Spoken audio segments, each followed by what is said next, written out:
Yep. Something else going on, Sammy?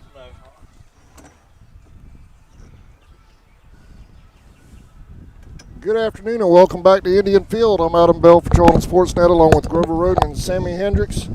Indians won game one, 10-0 here at Indian Field over the MCA Buccaneers. Game two coming up in just a few moments. Guys, we got it done in game one. Yeah, they got to play hard for game two. My understanding, the first baseman probably going to be pitching this game. They say he's a pretty good pitcher, so we'll see what we can do with that. Yeah, great pitching by Trent Gray in that first game. Only 4 strikeouts, but he got a lot of ground balls. Good job pitching. The offense had 11 hits on 10 runs. McIntosh did make 4 errors, but good job on both sides, pitching, defense, and hitting the ball for the Indians.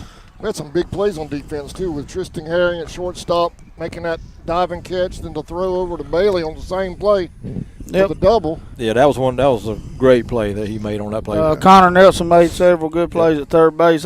We touched on this last game, and these are unofficial stats.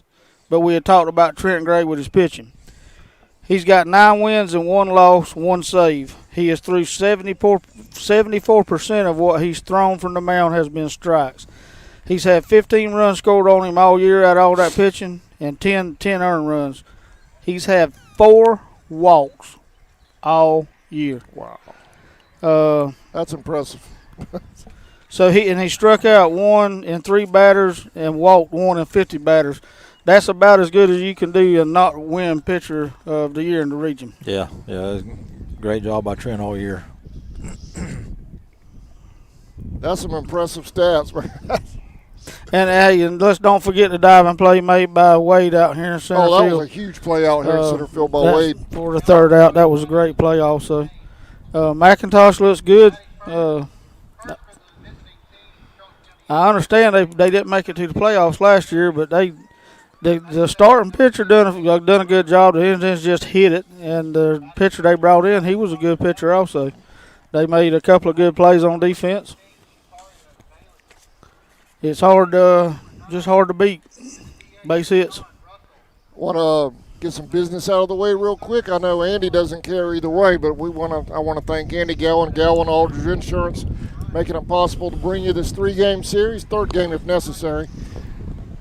Round 1 of the GHSA state playoffs brought to you by Gowan Aldridge Insurance, located in Kingsland, Georgia. They're on Highway 40 if you're headed toward the interstate. They're on the left just before Ace Hardware. I'll tell you, everybody, like I said, anybody that's watching these games need to thank Andy when they see him around town, because if it's not for people like him and paying that $350 to the Georgia High School Sports Association for us to watch our kids on our field, you won't be able to watch them. It's part of it, man. I've been doing it for 10 years. That first year, let me tell you all a story. That first year I did back in 2011, CSM, we were the first ones to ever carry baseball live on video. Yep. Nobody knew even how much to charge. But they charged. They had never done it. They figured that out. They figured it out. They got their money one way or the other. They figured it out quick. But that first year, I paid, or our sponsors, not me, our sponsors paid $250 for a 3-game series back in 2011.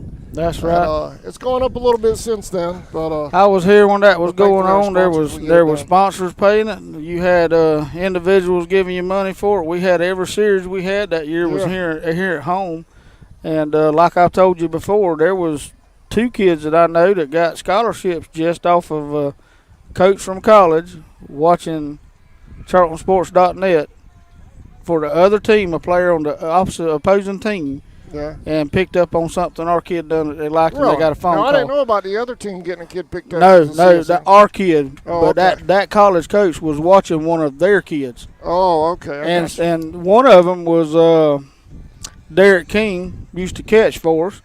The coach had noticed because Derek King was one of the first catchers in the line of a bunch of good ones that hustled behind the plate. And he got noticed for that and got a chance to go further his education and play a little ball in college. So it was worth the money spent. I just wish we could spend it to put back into our own program. Well, I think what that does. I think it's split between the schools eventually. I'd have to check on that, but I think it is split between the schools at some point. I have to ask Jesse about that. I digress on that. I don't know anything about that. If they put something back into it, I haven't seen it. But anyway, enough about all that. Get Grover off the GHSA for a little bit, Sammy. Yeah, gonna get you started. That's all we'll talk about it for 7 innings. I know. We got a little bit more of a crowd here in the infield than we had the first game. The umpires are just entering the field. Looks like they're going to swap them up, Sammy, looks like. Yeah, they called out the lineups already. McIntosh will be the home team for the second game. I haven't received new lineups yet. We'll figure it out. We'll just figure it out based on the rosters we have already. We got any finals from around? No, I just checked it again, and I don't see anything final yet. Nothing final from our other region too. And today, I am a ECI Bulldog baseball fan. Go ECI. Beat Irwin. beat Irwin. We're getting classic Grover today, Sammy. That's right. We're getting Emmanuel County Institute. I can pull for them because I used to have a place to hunt up there. So today I'm an ECI baseball fan, secondary to Indians also. In Grover's personal rating system. All right, here's a final. Here's a final game one between Lanier and Metter. Metter 10-0 over Lanier. Man. Metter does have a good ball team. The rumor must have been true. In the 5th inning, East Paulding 6, Lanier 5. Well, Metter's the 1 seed, right, out of Region 3. East Paulding 6-5 over Lanier in the 5th. Who played? Now, hang on a minute. The first score you gave was who? Metter and Lanier. Lanier. Second game. Lanier was a 4 seed out of our region now. Okay. Hang on a minute. Yeah. This must be a different Lanier. Yeah. So yeah, there is 2 Laniers in the state. Yeah. There's Lanier County and there's Lanier High School. Lanier County is the Bulldogs, right? That's right. They lost their first game 10-0. The other Lanier is losing 6-5 to East Paulding. Must be the other Lanier team. Yeah. Anything on Clinch or Irwin? Claxton 5, Clinch 3, a final in game 1. That's a good game. Clinch come a long way since the beginning of the season. Like to see everybody in our region have a good show, but I'd like to add ECI to our region for today. Just another local score if anybody's interested. Glen Academy 9, Grovetown 5. Glen Academy's always got a good baseball program. Is Grovetown up there around Atlanta, just south of Atlanta? I think so.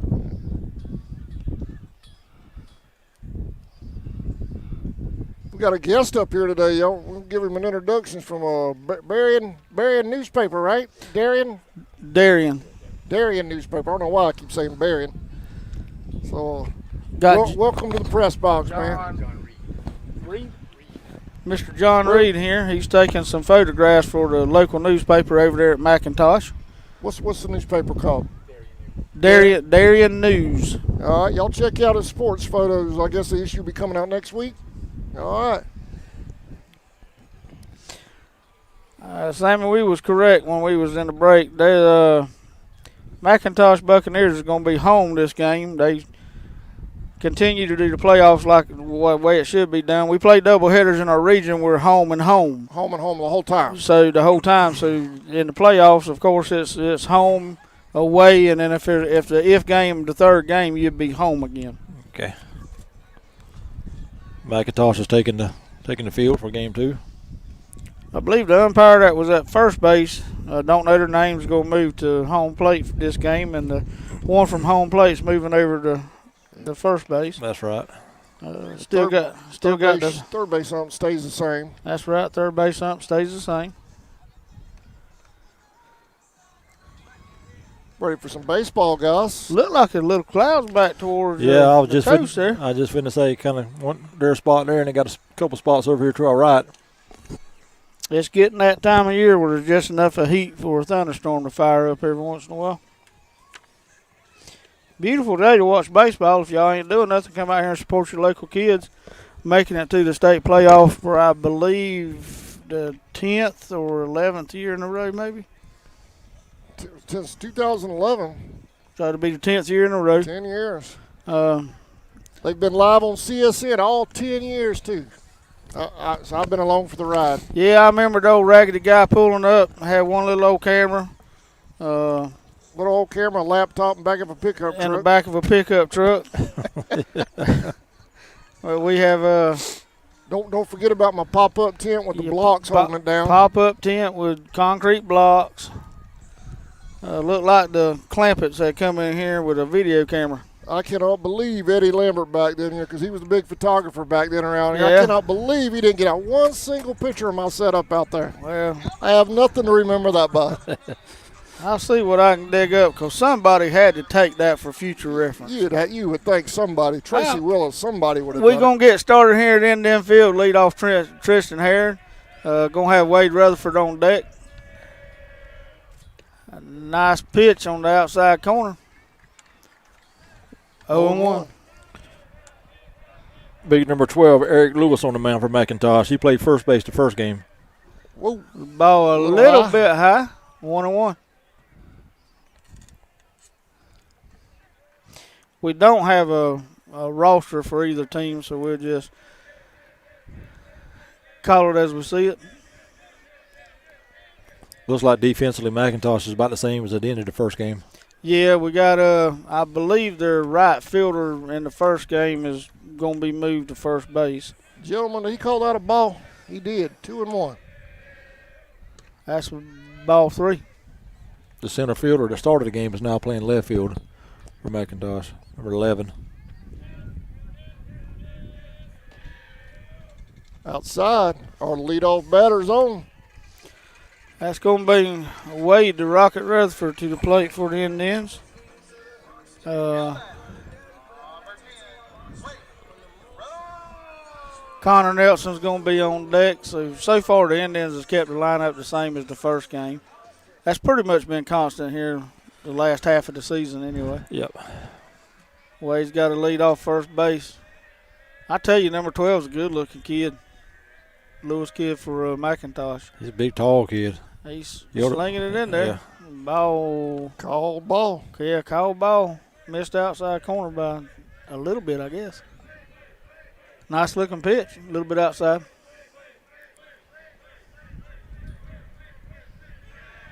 Ball thrown high. Good play by the first baseman they brought in. He saved a pitching coach over there. Yeah. Now, Coach Young could probably handle that throw, but he ain't got a glove on. Ball outside. Catcher tried to frame it, though. That's 2-0. A little bit tight of a strike zone looks like this game, Sammy. Yeah, good pitch, just a little bit outside. 2-0. Foul ball. Light pole into the McIntosh fan crowd. I was watching down in the between games. It's like number 20, Gan Geiger's going to be pitching the second game for the Indians. He was down there warming up.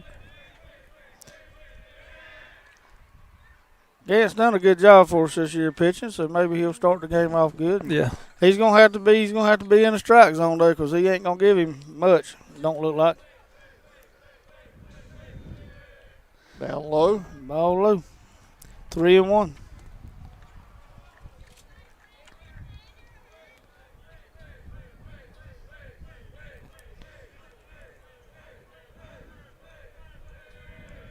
Runner going. Ball outside, ball 4.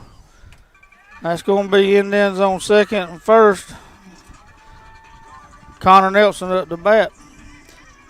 Same, I believe we're going to have a little bit tighter of a strike zone. That last ball was definitely way outside, but he threw a couple of pitches right here, a couple of at-bats right there that look good from here.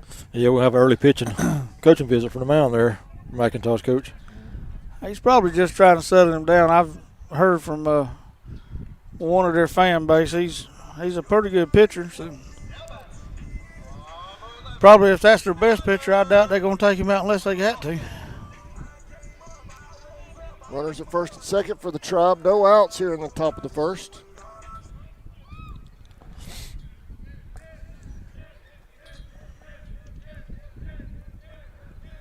See if Coach Martin gets some action going here in the first inning. Got 2 fast guys on bases. Yeah, I'd let Boogie bat right this second with no outs, Sammy. Yeah. Give him at least a strike or two chance here to get something going. That's strike one. I'll call it for him. That's a good pitch. Looked like a breaking ball right down the middle. But honest to goodness, Buggy probably had to take sign anyway. Ball low. 1-1.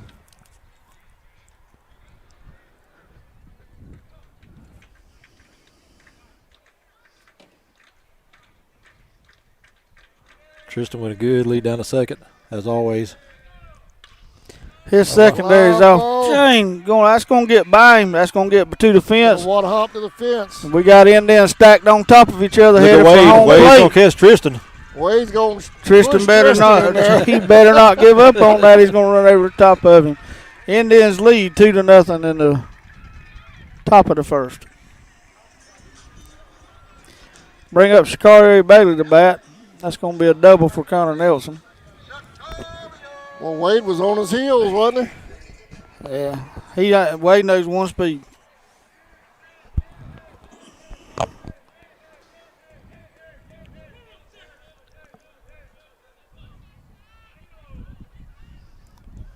Shack at the plate.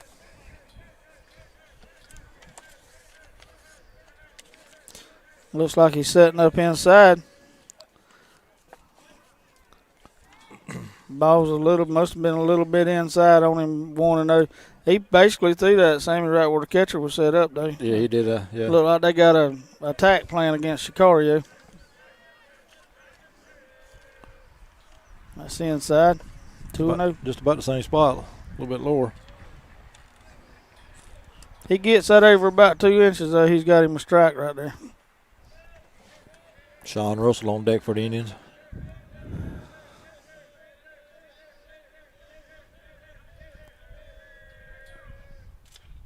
Foul ball. 2-1.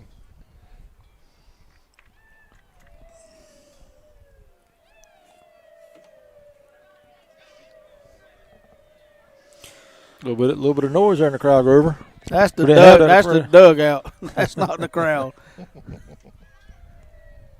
That's ball high. 3-1. I see one meal jug up there behind the press box, or up under the press box. I've heard a couple of cowbells go off. Yes, I believe that's 3-1. Foul ball. 2-2 is what they got on the scoreboard. 2-2. All right.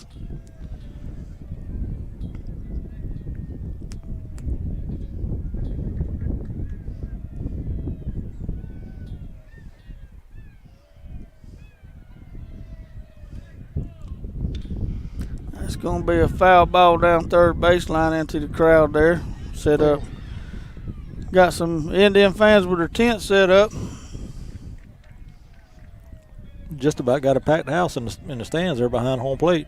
Yeah, there's some more people showed up since the first game for sure. The state playoffs that year looked like a Garth Brooks concert out here. Outside. That's going to be a walk. He's not missing by much right here. That was actually a good pitch. That pitch was running away from Sicario.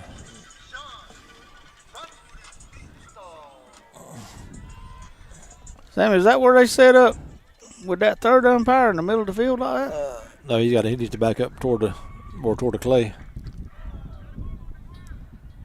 Now, he better have good reaction times, all I can tell him. Yeah, I think he's a little bit too far in on the grass there. He called that strike one. He called that a strike? He did call that a strike. Oh, let me change that. I look like I thought it was a ball. Thought it was too. That's 0-2. I believe I threw that same pitch, Sammy. Yeah, he's getting a call on that one. That ball in the dirt. He's headed to third. It got back. That's a bad hop to be running on that thing. It didn't go to the side. It bounced almost back to the pitcher. 1-2. Still no outs for the Indians. Man on third and second. Sean Russell at bat with 2 strikes on him. 1-2. That's going to be a foul ball. Coach Marchman with the play over there at third.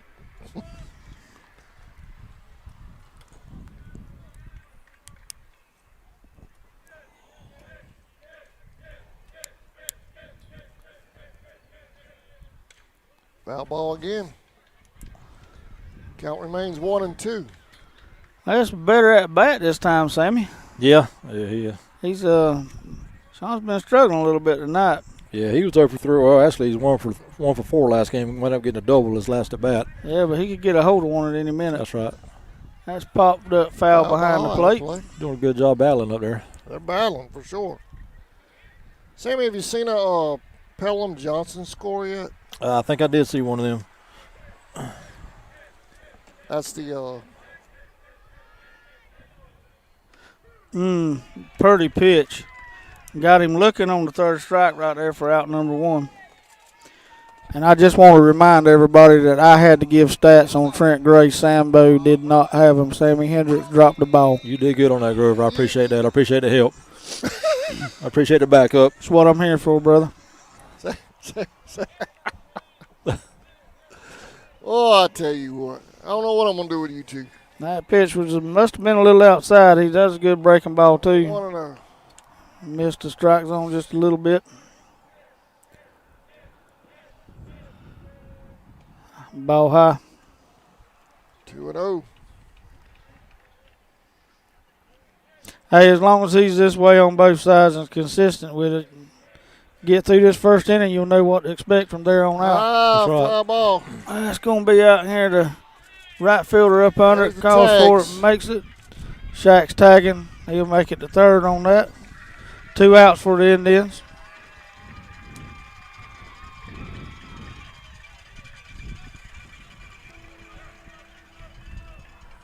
Indians up 3-0 here in the first. It's going to bring up number 20, Gant Geiger. Can you see who's behind him there, Sammy? I can't see a number, but that awful looks like Dylan McAllister. 27, I believe. Or 22, when you can see it. 22, you're right. That's Dylan McAllister, the 9th grader. Or is he in 10th? Young Indian, JV Indian. That's Gantz. Hit center field out here. Number 10 run that down. That was the starting pitcher the last game. Made a good play on that ball right there. Bottom of the first coming up. Indians lead 3-0. I'll take care of some business real quick. Probably need to turn down Grover's mic for this one. Grover, you're not allowed to comment. Yes, sir.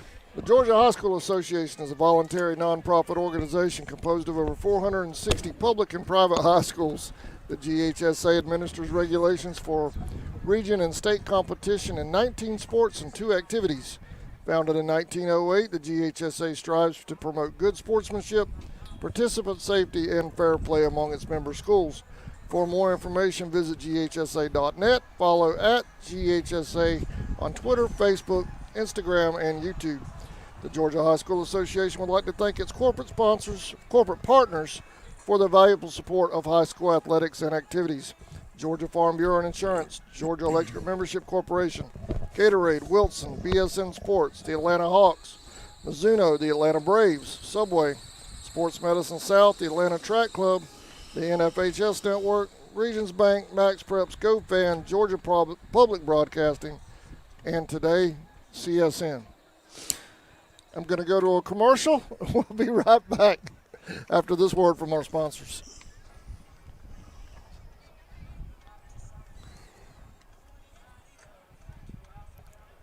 The Running Bear Outpost, located in the heart of Traders Hill Campground in Folkestone, Georgia, at 1388 Tracy's Ferry Road, just yards from the St. Mary's River, where there's great fishing, boating, beach fun, and more. We have all of your camping needs, from ice and snow cones to bull peanuts, drinks, snacks, and so much more. Charcoal, Coleman fuel, and camping supplies. Come and join the river or camp with us under these peaceful, majestic oaks for just $20 a night, full hookup for RVs and campers, or $10 a night for tent camping. We look forward to seeing you in the Running Bear Outpost. Come out and relax a spell.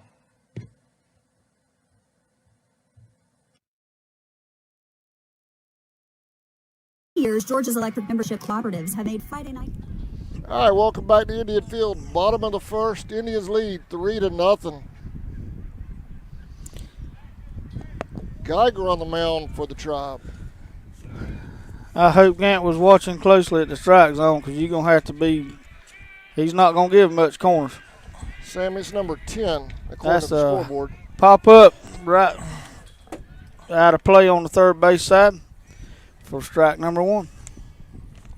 Number 10, that's Hunter Elder. Yep, Hunter Elder.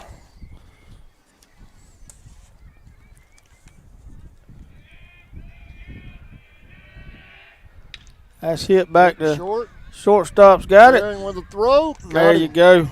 Man, that kid is fast. I know why you got him on leadoff. He's got some speed. That's going to bring up number 11, Will Fillmore. He was center field last game, but I don't know where they got him playing this game, Sammy. He's not in center field. Number 10 that just hit was in center field. He's playing left field. This guy here he is.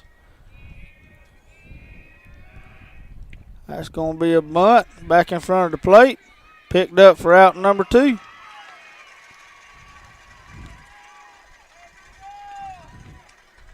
Who's number 2, Linton, batting now for McIntosh. That's Connor Nelson catching this game, right? It is, yep.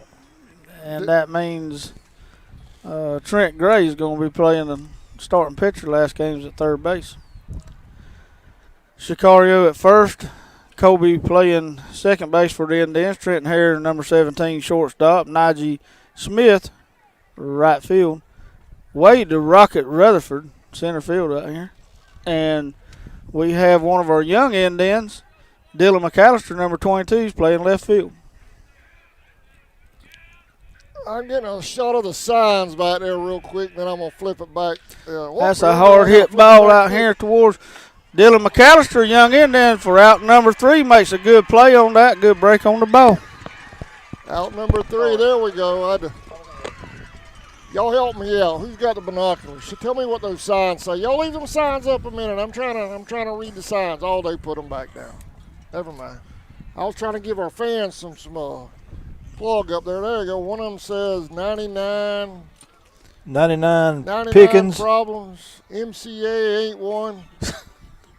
The other one says your mom. No, they don't say nothing about that that. one. I can't see the rest of it. 99 Pickens, or 99 problems, but MCA ain't one. Ain't one, yeah. What's the other sign say? I can't. Those will turn around backwards right now. I can't see yet. Who's holding it?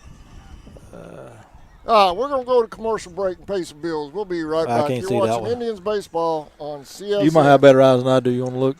I'm kind of afraid to. Electrifying. As the official energy provider of the GHSA, Georgia's EMCs are proud to support high school athletics in the communities we serve, standing behind every hike, every completed pass, and every team celebration. Because we know that today's high school athletes are tomorrow's local leaders. Georgia's EMCs.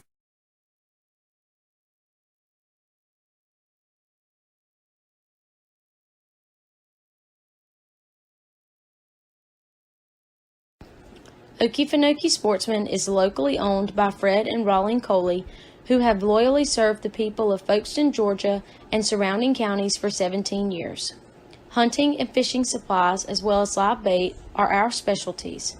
Join us on Saturday, October the 10th from 11 a.m. to 2 p.m. to mix and mingle with vendors from the hunting industry and enjoy live music from Matt Knowles. Local, loyal, and laid. Welcome back to Indian Field. Your Tribe leads 3-0.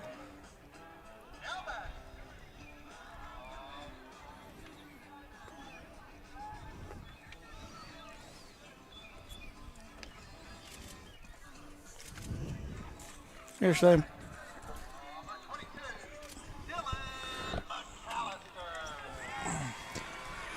Got Dylan McAllister playing left field for the Indians in game number 2 against McIntosh Academy. Buccaneers is going to lead off this inning. Followed by Najee Smith.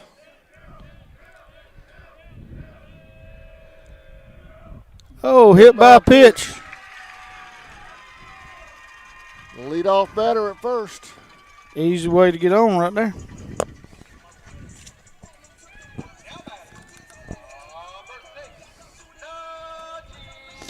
Brings up Najee Smith to the plate for the Indians. 12 still on the mound for McIntosh. Najee had a good game in game number 1. He had 2 hits and a walk and scored 2 runs. And Najee even had a better game.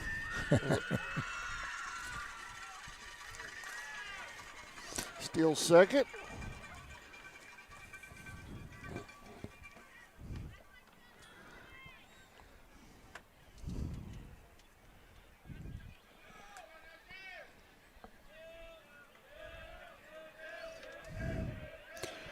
See, the Indians haven't got any quieter in the dugout over the years.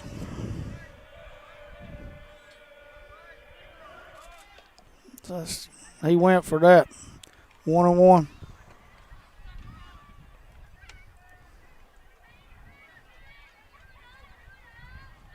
Had a bunt play on right there.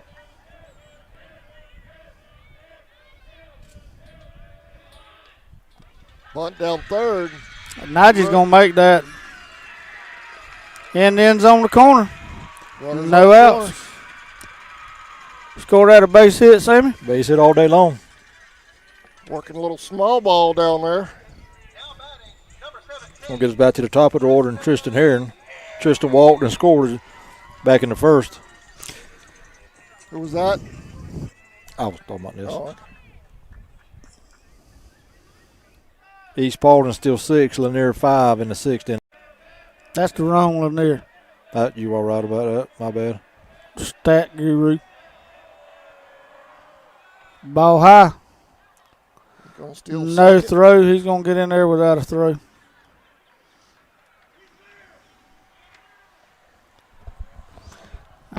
Indians have 2 in scoring position now.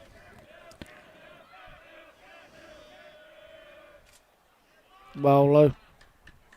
Did we play McIntosh earlier in the year in our region, or was that Brunswick? We do not play McIntosh in our region. I mean, not in our we- non-region schedule. We did play Brunswick or Glenn. Okay, Glenn, that's what I was thinking of. I knew we went up that way. That's a base hit. Going to score 1 for sure for the Indians. That's going to score 2. That's cut off by the first baseman right there. Indians up 5-0.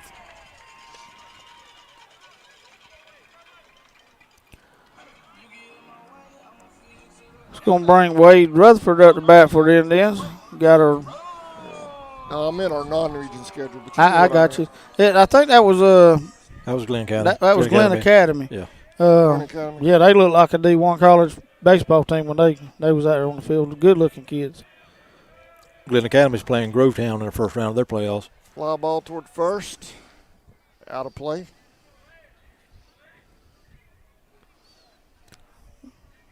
A little late on that. No Johnson and Pelham scores at all.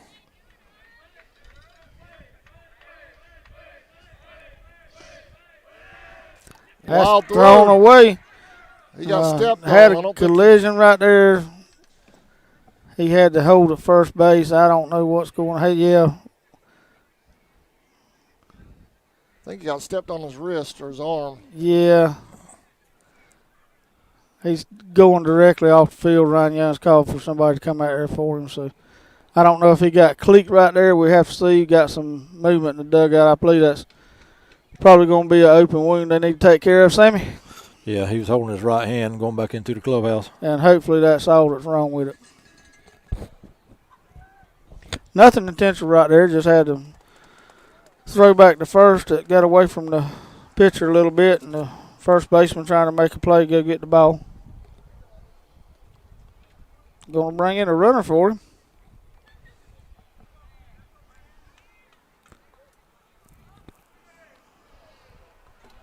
Runner comes in at first. Going to be number 7 for the Indians coming in to run.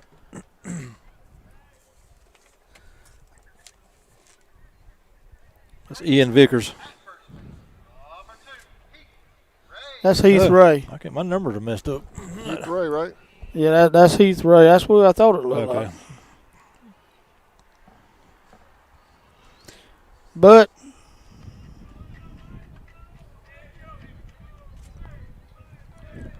5-0, no outs. Runner at first for the Tribe.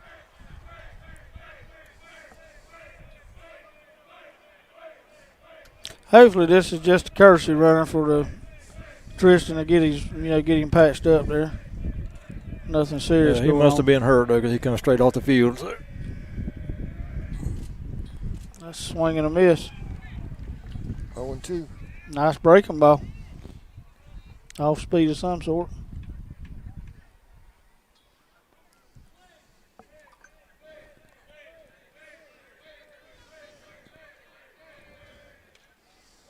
Foul ball.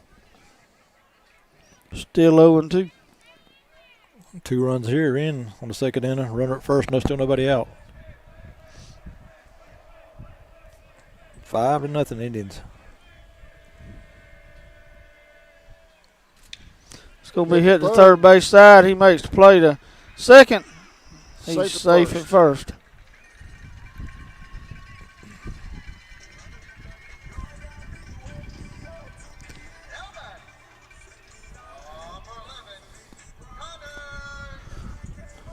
It's going to bring up Connor Boogie Nelson to the plate, batting in the 3-hole tonight for the Indians. Connor doubled, had an RBI his first at bat.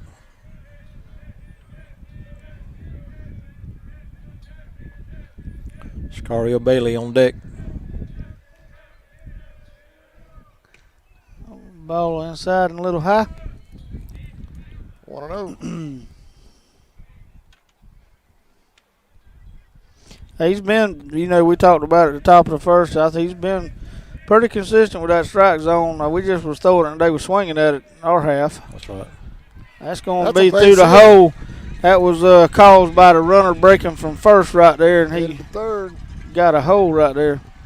We fall down more past third base than any team I know. Putting the brakes on. We need better cleats. Sicario Bailey up the bat for the Indians. Runners on the corners for the Tribe now. Again, that's your 2A player of the year, Sicario Bailey. Sicario walked his first at bat. Great achievement for a high school kid to be honored like that in the region. We'll have a pinch runner for Connor Nelson here. Especially in this region. There's a lot of ballers in this region. That's Bo Nasworth coming in to run, courtesy runner for our catcher.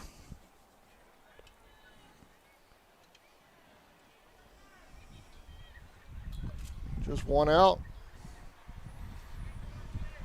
Runners on the corner for the Indians. The wind's kind of died down from game one. It has. It has. Yeah.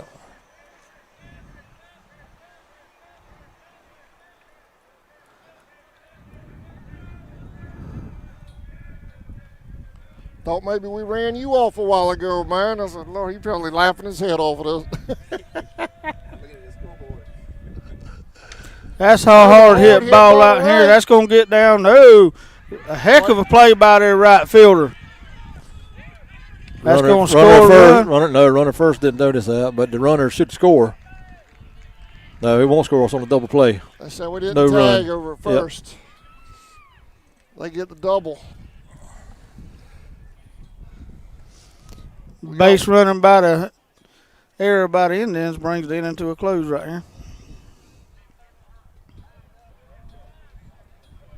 We're headed to the bottom of the second. Still, the one on third didn't count? No. Nope. Not on double play. We'll be right back. 5-0 Indians lead.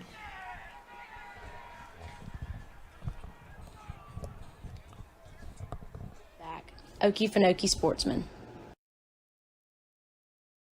Whatever your view on the world's current happenings, there's no denying germs are everywhere. Whether it's coronavirus, the flu, a common cold, or just a stomach virus, contagious sickness is all around, and they each pose a certain risk to both our health and our livelihood.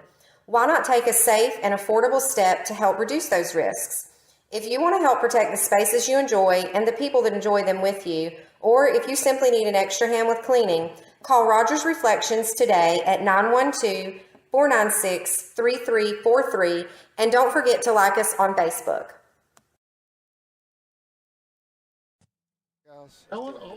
Welcome back to Indian Field. Grover's alluded to it a couple of times. Grover, I'm going to throw this graphic back up for the all-region representatives from Charlton County. Can you see that from where you're at, or you need to pull it back up on your phone? Let me pull it back up on my phone. All right, I'll give you just a second. I'll start it off. I'll let you pick it up. Region 2, Player of the Year, Sicario Bailey. Offensive Player of the Year, Connor Nelson. First team pitcher, Trent Gray. And Grover, but there you go. All right, Grover, you take it from there. Like you said, first team all-region pitcher Trent Gray, first team all-region infielder Tristan Herron and Kobe Bryant for the Indians. First team outfielder Wade the Rocket Rutherford. Second team pitcher is Gant Geiger, who will be pitching for us in game number 2 here. Second team infielder Sean Russell, normally catches for the Indians. And second team outfielder Najee Smith. Great accomplishments by all Indians for the region honors there. And that's a called ball. He's not going to give much of anything. You're going to have to throw that thing over the plate. Got a couple of defensive changes for the Indians this inning. You said that was number 2 was Charlton. Number 2 is Heath Ray's going to be playing second base. Kobe Bryant's going to move to shortstop for us. Tristan Gray got injured out of play at first base right here. Now just giving that ball a look. That's going to be a foul ball, but what a try. Great effort. Great effort by Najee Smith in right field there. He really did. He stretched out over there trying to make that grab. So hopefully they having to clean that injury up a little bit. Have to check on that after the ball game.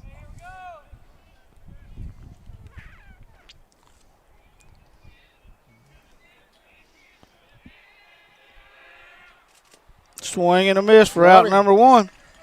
1 down. Where'd my scoreboard go? It's going to bring up number 1, Miles Wood for McIntosh. There we go. I think he plays shortstop for him, don't he, Sammy? If I remember right, playing shortstop, my man behind us told us. He did the last game, yes he did. Swing and a miss. Might have been a foul tip right there.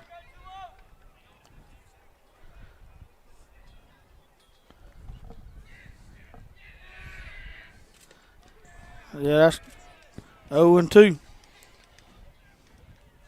That's definitely on the corner because he ain't going to call him off of it. That's strike number 3.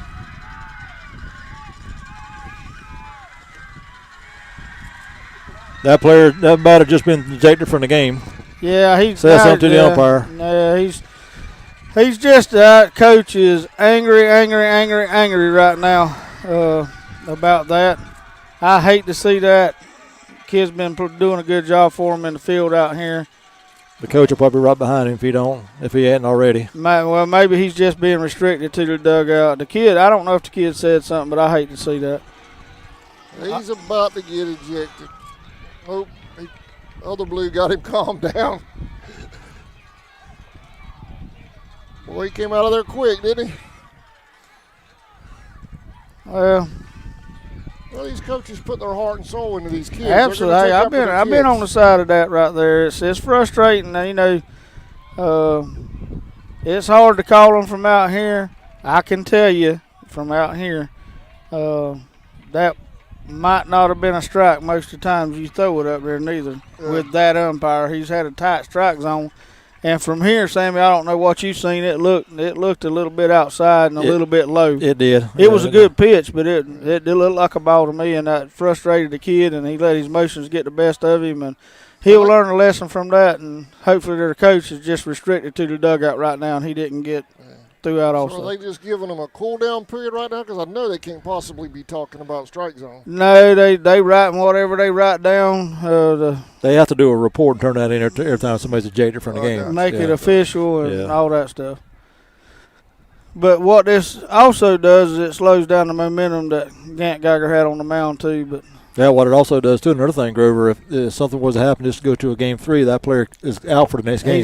That's the bad. And look, hey, I'm telling you, he's done an excellent job for him. And anybody thinks that any kid won't do something like that, let this be the first time you in the state playoffs and you trying as hard as you can. And I've got a kid that does it. You put every bit of your time and effort in to make a good player out yourself and put all your heart into it. And your emotions just get, as an adult, I've seen it happen. That's right. And you sure can't. A high school kid is going to wear their emotions on their sleeve most of the time. Anyway. Absolutely, you're correct. Yeah. So nobody take that as that kid doing anything that a normal kid would not have done. I'm sure he's a fine young man and he's a good baseball player, and he'll learn a lesson from it. Yep. On a better note, I see number 17, Tristan Herring, back in the game for the Indians. Back at shortstop. That's great news, not taking anything away from any defensive changes we had to make, but it's just great news to see that he wasn't hurt too bad that he won't be able to play the rest if it be tonight, tomorrow, the rest of the playoff. Yeah, because you saw him running off the field right there holding that hand. You thought it would be a little bit more serious than what it was. Yeah, and him being a senior, I would hate for him to miss a minute of his senior year being out here in the playoffs. That's right. I hope that number one's not a senior and he gets to continue further sometime. I've been told he is a senior. He is a senior? Yes. Well. We've got some folks just logging on that messaged on our YouTube channel. They want to know the previous game score because they're just getting off work and whatnot. Indians won game 1, 10-0. We're in game 2 right now, 5-0. Indians lead. They switched the umpires during the game, of course, between games. Got a lot tighter strike zone. Had what has been a lot tighter strike zone, and just got an iffy call that got some people upset. And we're fixing to go back to play here soon on the end of the field.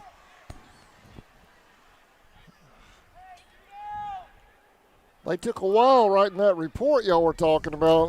They're adding some more pages now, I think. I don't know what they're doing right there. They may be, because we made that defensive change, having to do that. And look, that's not that big a deal. We just need to go and play baseball now. It happened. It's over with. Let's go play ball. This fella behind us with that camera, he could probably take a picture of the piece of paper they're writing on with that lens he's got on that thing. Yeah. Y'all make sure to check that out if you're listening from over there at Darien, because he should have some fine pictures in there. Because he's got a very fine camera system behind us. He's got I believe it's a NASA. That's a NASA lens, isn't it? He may have been the one that found that big meteor or whatever it was that was coming in on Armageddon. I think he's the one that found it. You remember?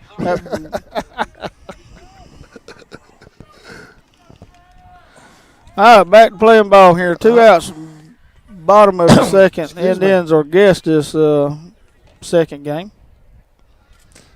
That's a ball.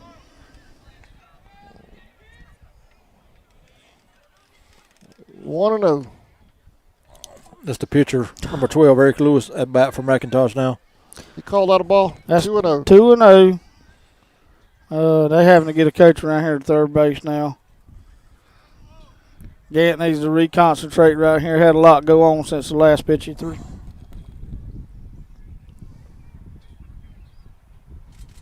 Ball 3.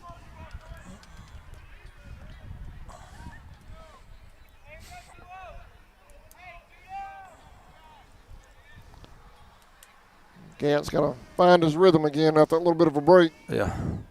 There it is. That's 3-1.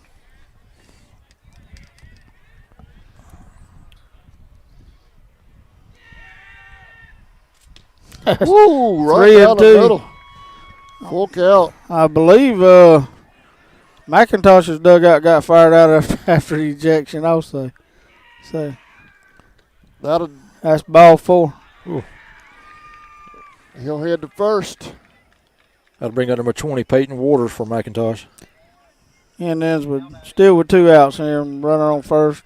That's going to be their pitcher this game, number 12 there on first. We missed that with all the commotion that happened. Swing and a miss. 0-1.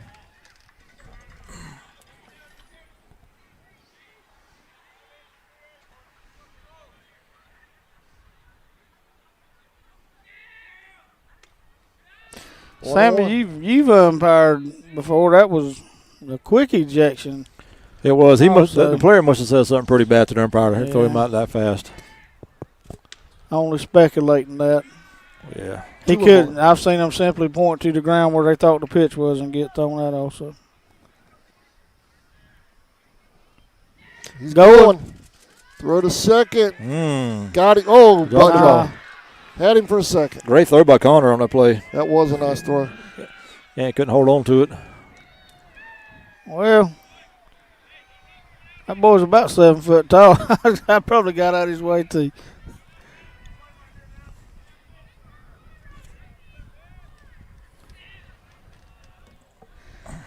Two and two down here. 17, Blake Taylor on deck for McIntosh. Got him. Strike number Got 3. him looking. For the third out. We're headed to the third. Your Indians lead the Buccaneers 5-0. We'll be right back.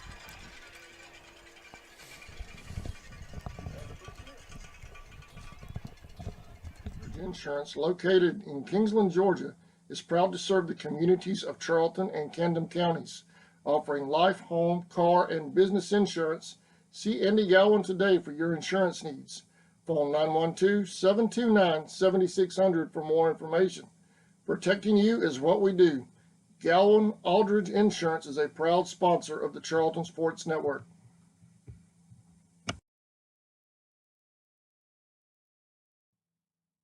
Four Seasons Floral, located at 4415 2nd Street North in Folkestone, Georgia, has all of your floral needs covered, from Valentine's to birthdays and weddings to life celebrations, proms, special occasions, or just to say you love that someone special. We deliver as well. Call 912-496-7043 and we'll assist you with any floral need at Four Seasons Floral.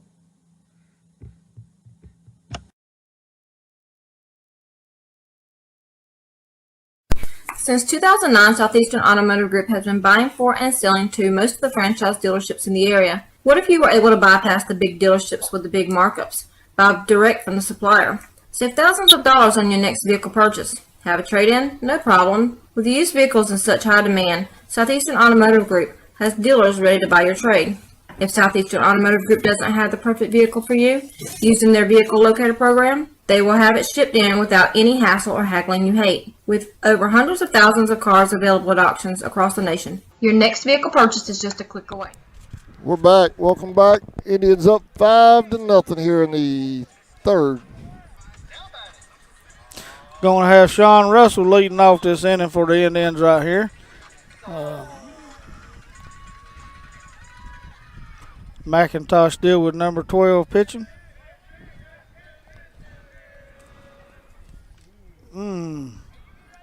Believe that hit the umpire.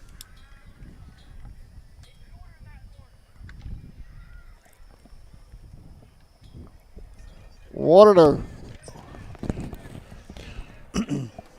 Sean struck out his first at bat. Oh, he just hit a rocket at third base. My good play by number 3. Throw to first, but long they get it. throw, yes sir. Good play by the third baseman.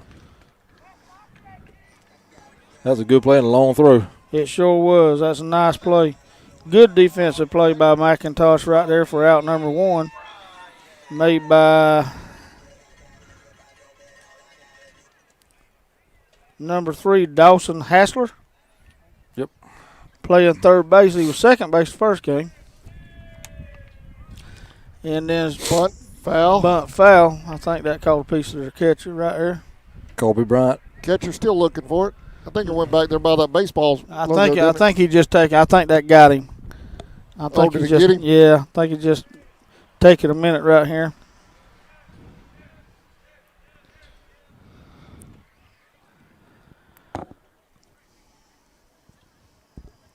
I think Coach Morrison was giving him a minute now. He's walked out to the mound.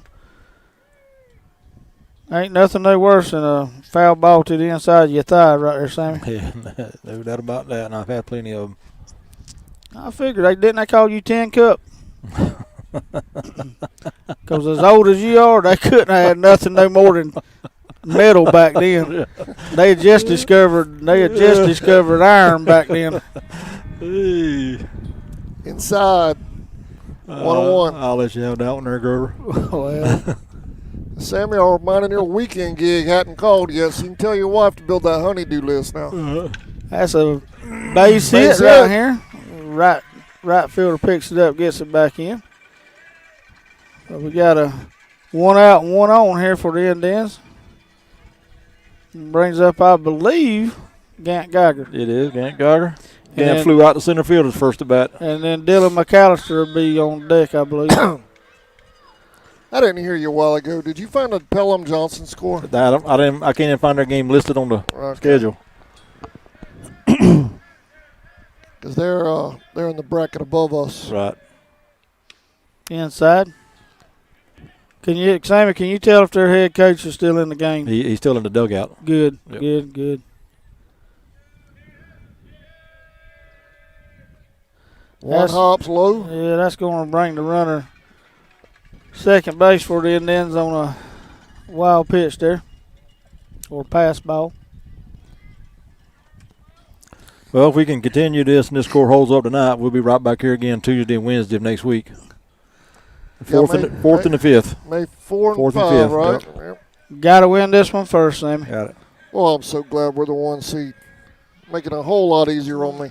That is a bunt.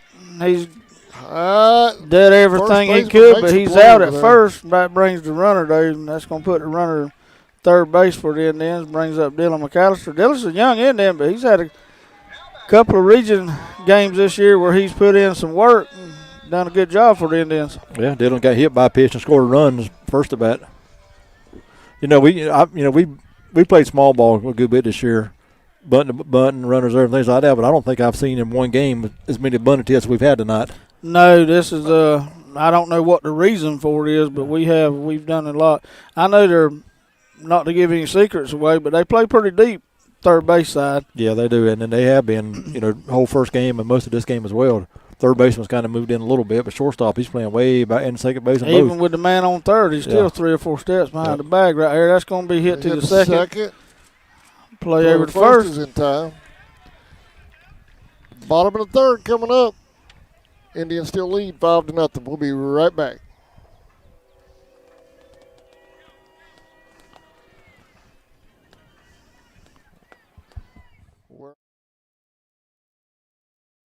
ESP Specialist in Fabrication is located at 169 Little Phoebe Church Road in Folkestone, Georgia. President Mark Pickering and his employees utilize the latest technology with a skilled workforce to supply customers with the best custom fabrication possible. Serving clients at home and abroad makes ESP a premier employer in Charlton County. For all your specialty and fabrication needs, contact ESP at 912-496-2583 today. They're also on Facebook at ESP Specialist Fabrication. ESP is a proud sponsor of Charlton Sportsnet.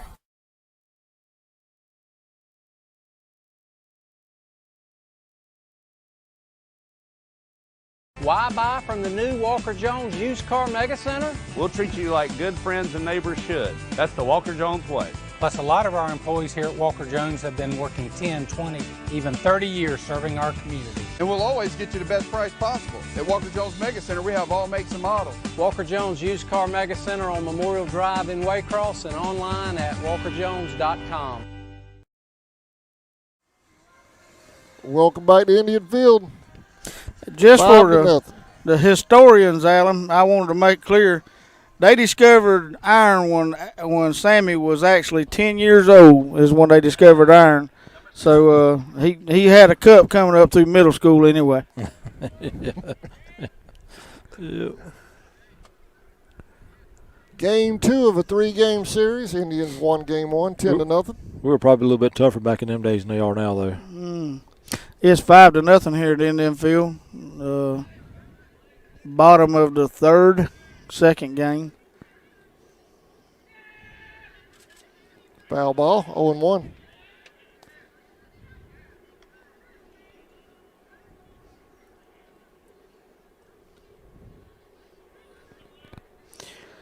Wade's out here swinging it there.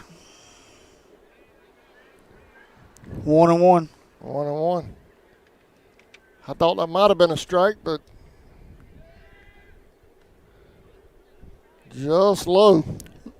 Let me see them binoculars again, Sammy. not for that. I understand. Check something else out right here real quick. That's going to be 3-1 on the batter here for the Indians.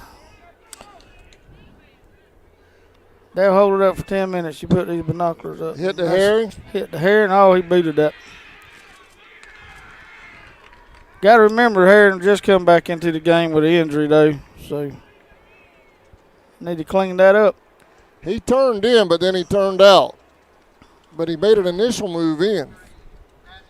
So Bailey tagged him, but Blue said safe. I'll bring up number 3, Dawson Hassler for McIntosh.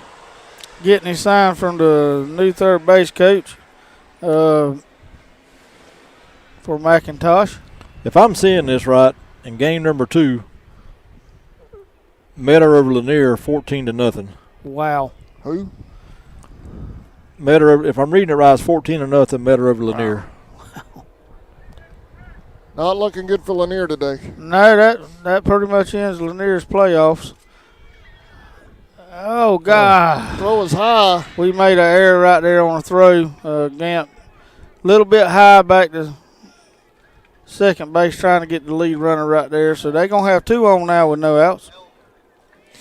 They playing a little small ball themselves, Sammy?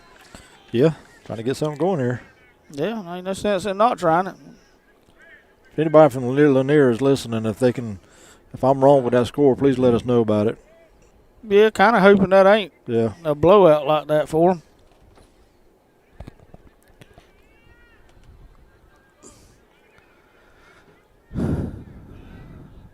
Another bunt to third base. Foul ball. Well, kind of know what the game plan is right this minute anyway, huh? Yeah. Looks like in game number 2 with Claxton and Clinch, 0-0 in the third. Another big. Clinch is playing ball. That's another good ball game. Congratulations to Clinch. That's in the third inning. That's a foul ball. Foul ball again down the third base side. Gonna have 2 strikes on him right now, Sammy. I don't think I call a bunt again. But no, I don't think so either. Still no Irwin score being reported? Nope, no Irwin score. ECI 15, Irwin nothing. Game 1. That was a joke, y'all. Hit down the first baseline, tag the bag. 1 out. Advanced the runners, though. They got them on third and second with 1 out.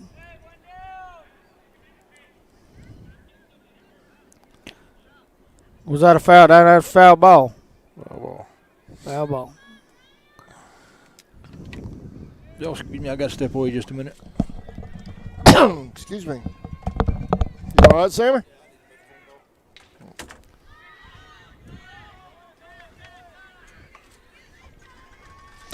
Pop up the left field out here. Dylan McAllister brings it in 2 for outs. out number 2.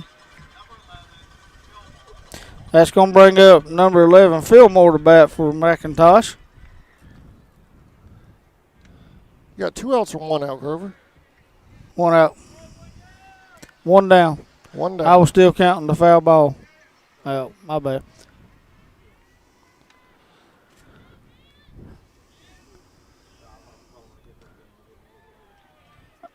Cold strike. 0-1. Excuse me.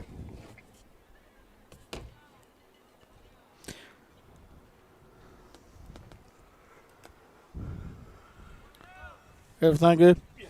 You all right? That's going to be hit out here to the gap, and Najee played it pretty good right there. That's going to advance the runner to third. Runner from first is going to have to hold. 2 outs. Runners on the corners for the Bucks.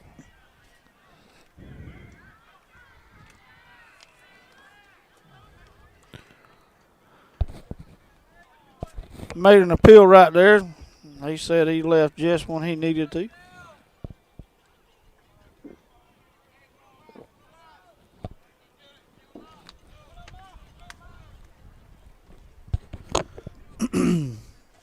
Base hit a score 1 right here for him, Sammy. Yeah, 2 outs. That'll be a big run for him here.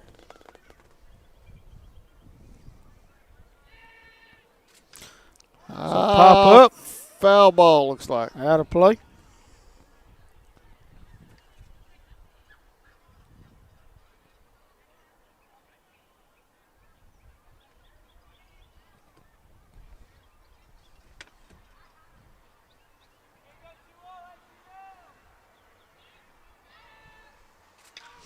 That's hitting hit the through hole. the gap right there. Going to score the first run for McIntosh Academy. Buccaneers is on the board 5-1 here in the bottom of the third.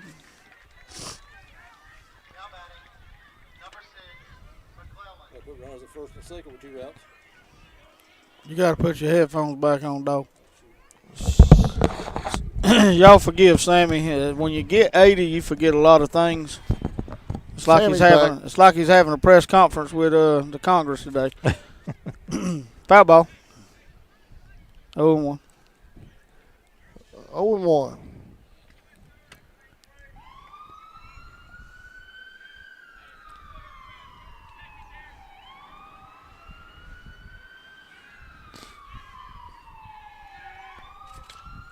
We hit the third base. Trent Gray gets it. Throw to first is 3 outs. Bucks are on the board, though. We're headed to the fourth. Indians lead 5-1. We'll be right back.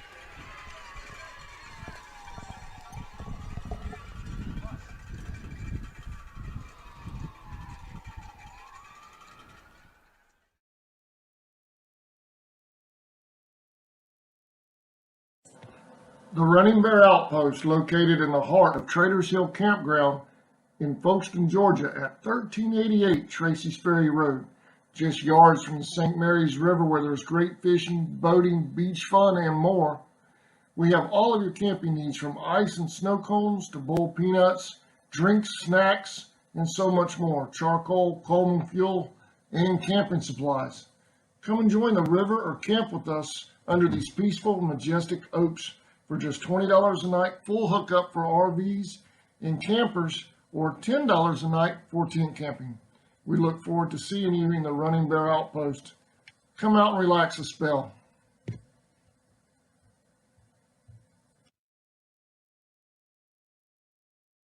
Years, Georgia's electric membership cooperatives have made Friday night football electrifying. As the official energy provider of the GHSA, Georgia's EMCs are proud to support high school athletics in the communities we serve, standing behind every hike, every completed pass, and every team celebration. Because we know that today's high school athletes are tomorrow's local leaders. Georgia's EMCs.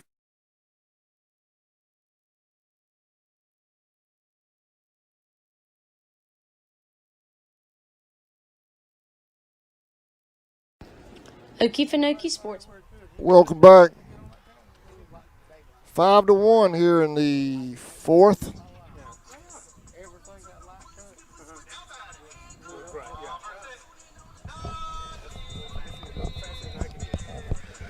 That brings up Najee Smith to bat for the Indians, or right fielder there. Najee bats left-handed.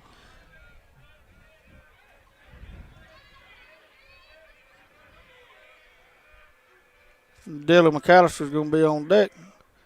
That's hit. Hit the second. Second base. Makes a good play, stretched over for that ball. 1 out.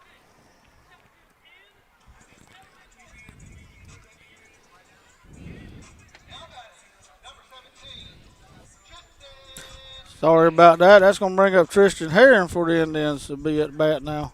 So it's back to the top of the order.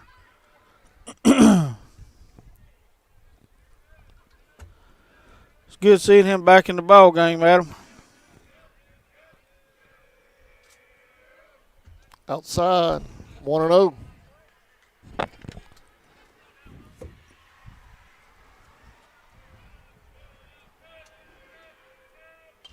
Foul ball out of play, 1-1.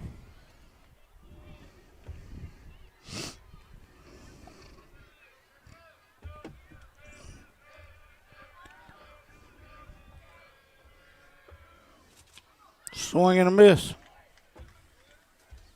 Tristan a little frustrated with himself right there. He's taking a breath for a minute. 1-2, 1 out. Hit down the third baseline, foul. Foul ball. Umpire needs to get the ball back to the catcher. He's got an arm like Sammy. You got cannon. Yeah, but it's just way off. What did Najee do? It's like the Scud missiles. He grounded out to second base. 2-2.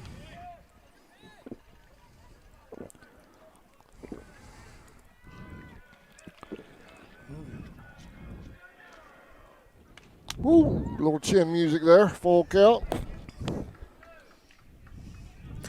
1 out here, top of the 4th. That's going to be hitting the hole right here. Shortstop gets it on the grass, but he's not able to make a play. Number 6 done a good job just holding that ball to the infield. He did. That's a good play by the short. Just couldn't get up and get rid of it. Able to slide on his knees and backhand it to keep it in there. Number 6 will be Dalton McClellan. He was playing third base the last game. Probably had to move over after the first inning to play shortstop for him. Wade Rutherford up to bat. Swing, foul ball. 0-1.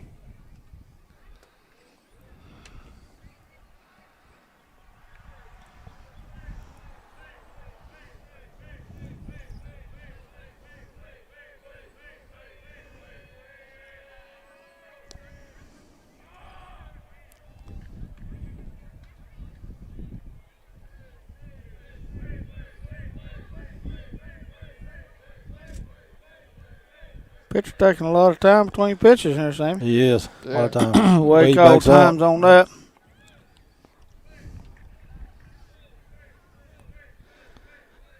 Think they're concerned about Tristan taking off? They need to be, if they ain't. Probably so if they're not. He's done it a few times this year. I think he's 1-1. got at least 2 stolen bases. Maybe more.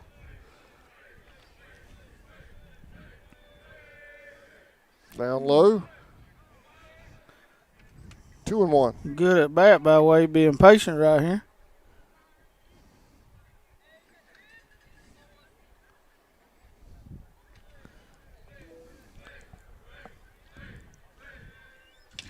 Base. Nope. That's 1 out. Good play by the second baseman there. Double play. That was a nice play. Yeah, that ball was hit exactly where it didn't need to be, and the second baseman made a good play to get where he needed to be to cut it off. That's a good play. Bottom of the 4th coming up. Indians lead 5-1. We'll be right back.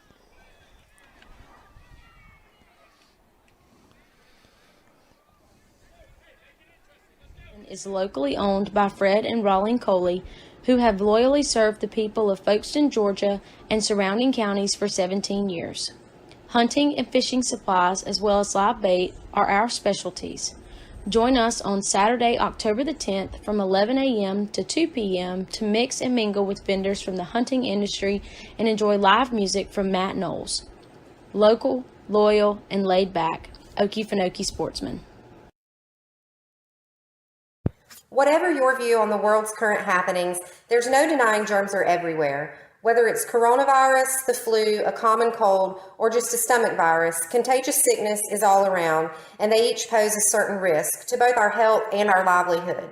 Why not take a safe and affordable step to help reduce those risks? If you want to help protect the spaces you enjoy and the people that enjoy them with you, or if you simply need an extra hand with cleaning, call Rogers Reflections today at 912-496-3343, and don't forget to like us on Facebook. All right, welcome back to Indian Field. Game 2, best of 3 series. Indians lead 5-1. Sammy, we was talking during the break. I'd like to give a shout out to Miss Tammy Bell. I heard she was shopping for some patio furniture, and Adam told her she couldn't have it. So anybody out there got any patio furniture they want to give away, Adam won't let Miss Tammy buy anything. So y'all make take it on out to Trader's Hill out there. And well, I told him either it'll be there when he gets home tonight or it'll be delivered in the morning. So it'll be there one way or the other. Man, you guys are supposed to have my back. I got your back. Because he said he's the man of his house and he takes care of stuff. That's right. That's right. Still got Gant Geiger on the mound here for the Indians. What's going on? We got a little position changes here. Who needs friends when I got you guys? Did we have it? Yeah, looks like Tristan Herons came back out of the game again. Yeah, he must still be having problems with the injury. We got Trent Gray coming in at shortstop. Colby moves back over to second base. Can't get the number on the batter for 4. It should be number 4 batting for number 1, who was taking out a game on the inning to go. Don't have I don't have a name on him. Austin Crosby. Austin Crosby up the bat Crosby. for. And that was that low? That was a similar pitch to what got their player thrown out. Ball one. Gant Geyer still on the mound for the Indians. Gant's only given up 1 hit so far, struck out 3. 1-1. That's going to be a base hit. That might get all the way to the fence. It will. He's headed to second. They're going to hold him there. That fires up McIntosh dugout and crowd. Got a little excitement going on. Leadoff batter's going to be at second base right here. Hey, that's big. That was a hard hit ball by. That's big coming in behind a kid yeah. batting for him that no longer in the game. He produced good for him right there.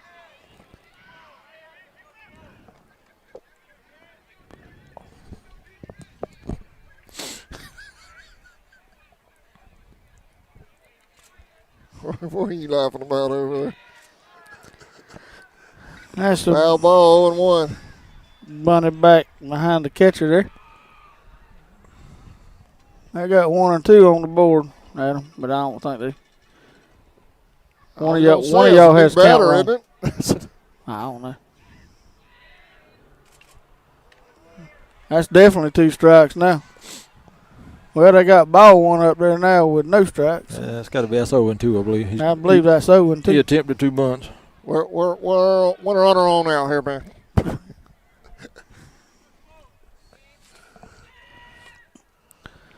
Just missed that outside. Must have been outside.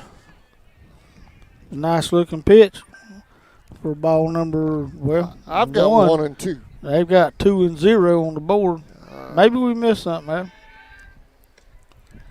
He's not going to call that. We need to bring it over the plate and let him put it in play. They got 3 and 0 on the board. 2 and 2. That's what I thought, Sammy. Yep, I've got 2 and 2. Last 2 pitches were both of them looked really good. They got to be outside. Right, but I've got 2 and 2. That's a fly ball to center field. Wade to Rocket Rutherford up under it. No tag.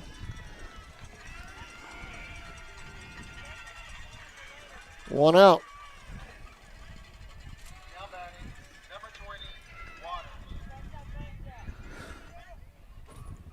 Bring out number 20, Waters. He struck out his first at bat.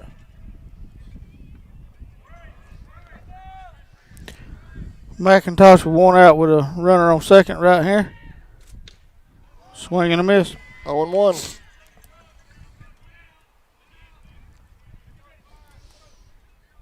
Hey, if they can't be pleased with nothing else, they need to be pleased with number 4 coming in here in a situation and position like this for them. He hit a rope, yep. Bunt, throw down to second. And he's back in time. That was close. That's going to be 0-2 on the batter, 1 out. Excuse me. 0-2.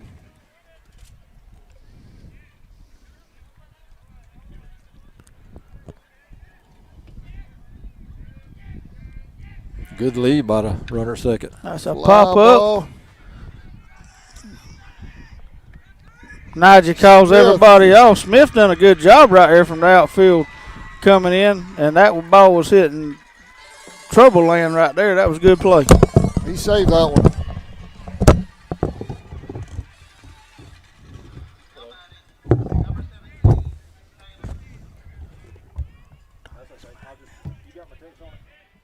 You there? I'm here. Okay. Check. All right.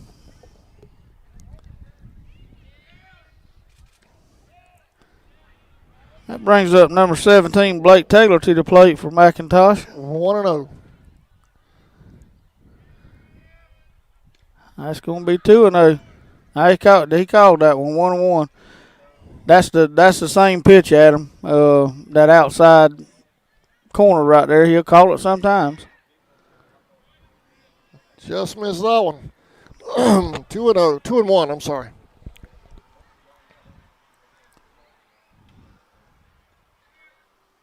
Swing and a foul ball, I believe. 2-2. 2 outs, bottom of the 4th. Indians still got a 5-1 lead here.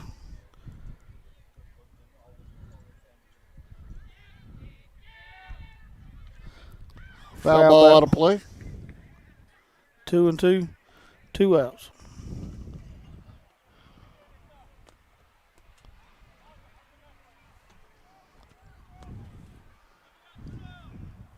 You back?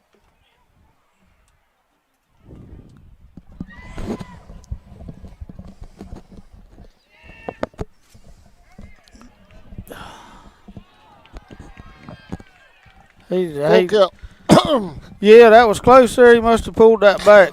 They appealed to first base umpire, and he said he got it back and didn't go around right there. 3-2. Payoff pitch was a strikeout. Still, good job by number 4. That was a lead-off double to get on base, and a kid that I don't even know if he was in the game to start the second game. Right there. That's good. Top of the 5th coming up. 5-1. We'll be right back.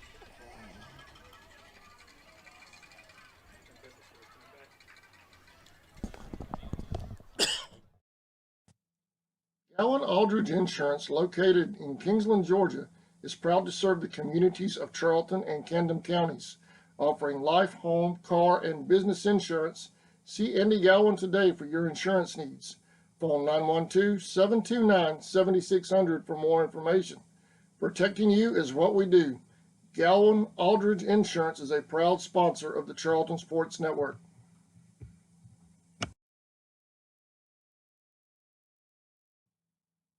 Four Seasons Floral, located at 4415 2nd Street North in Folkestone, Georgia, has all of your floral needs covered, from Valentine's to birthdays and weddings to life celebrations, proms, special occasions, or just to say you love that someone special. We deliver as well. Call 912-496-7043 and we'll assist you with any floral need at Four Seasons Floral.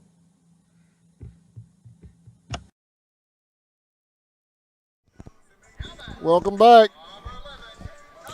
We're in the 5th. Got Connor Boogie Nelson to the plate. Be a senior for the Indians this year, going into his last year of the playoffs.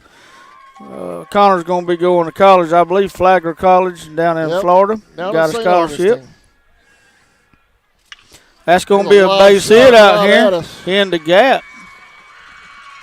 Connor's going to head to second. Here's the throw. Shortstop cuts it off. He's safe.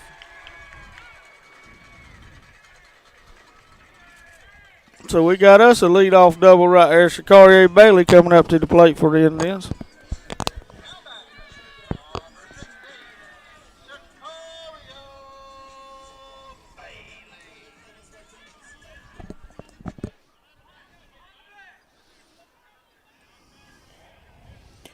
Boogie needs to be careful right here. Yeah, they're playing a little shift on Shakari. I hear the coaches are telling him to get behind the bag, so they're doing a little shift. Yeah. Fly ball. That's going to be caught at short. Shift didn't work out, no, but sure didn't. He couldn't. He wouldn't even moved if he wouldn't have been shifted. It's going to bring up Sean Russell, number 9 for the Indians. He's about due. I know I said it the last game, but he struggled a little bit with the bat tonight. He come on strong here at the end of the year. Good extra base hitter for the Indians. Right. That's a ball 1.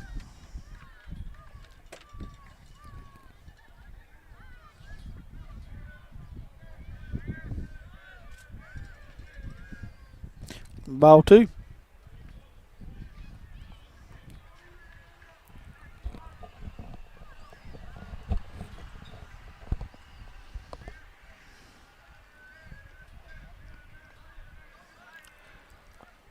All right, ball 3.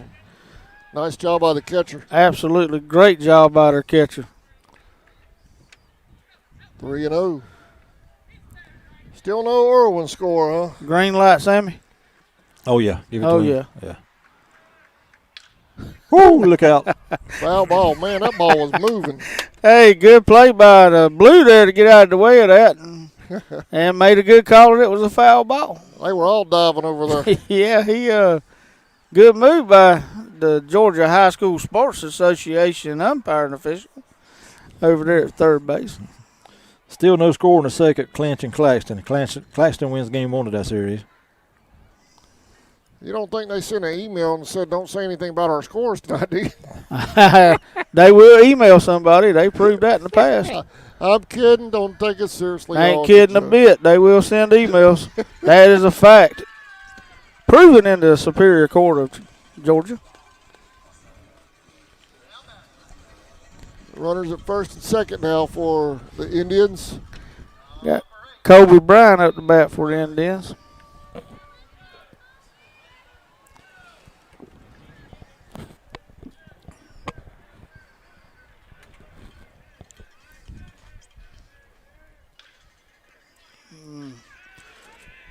Run a second. No serve. High. Another run's going to score. Indian. He's going to third base right here. He's getting down. Safe at third.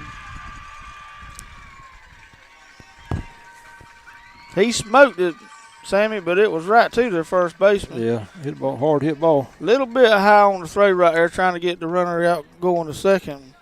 That would have made him a double play and got him out of the inning right there.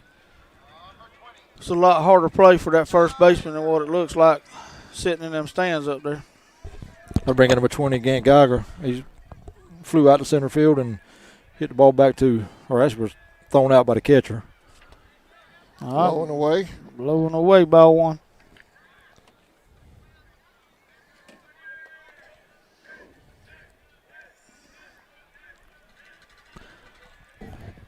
Blowing away again. I'm pretty sure Gant's only in the 10th grade, Sammy. I believe you're right on that. So we'll have him for 2 more years.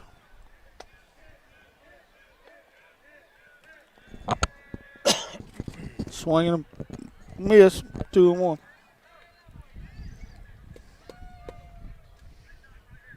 They may be down 6-1 in the second game, but the starting pitcher for game number 1's playing out here in center field, giving encouragement to the pitcher up there on the mound now. They got 2 and 2. 2 and 2, 2 outs. I thought that was a ball. Okay, 2 and 2. Wow. That was a ball. Wow. Full count.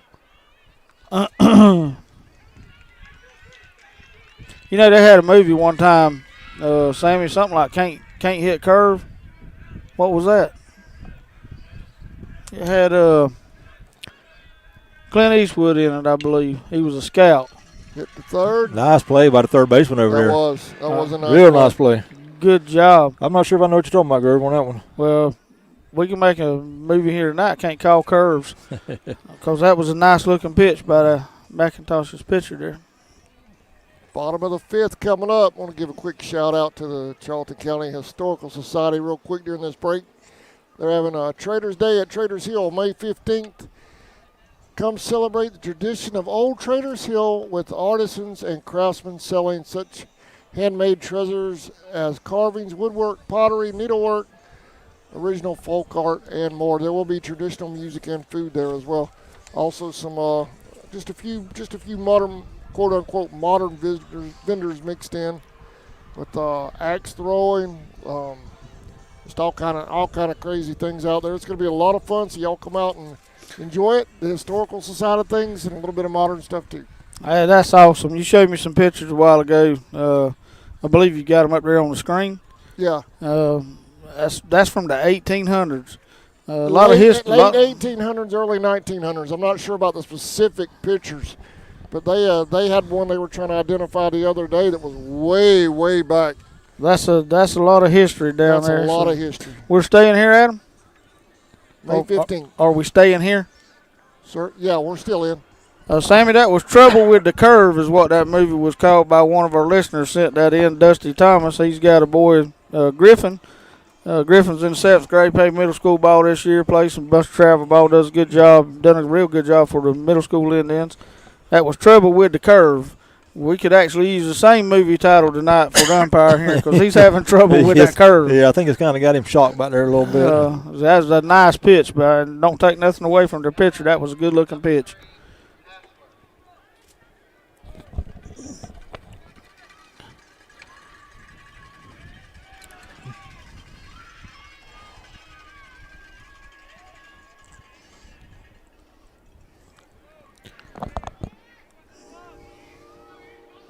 That brings up Dawson Hassler. Hassler to the plate. 1-0, I believe. I believe you're right there. He reached on an error his first at bat. 2-0.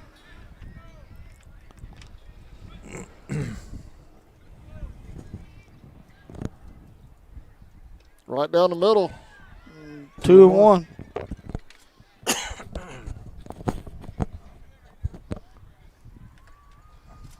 Swing and a miss.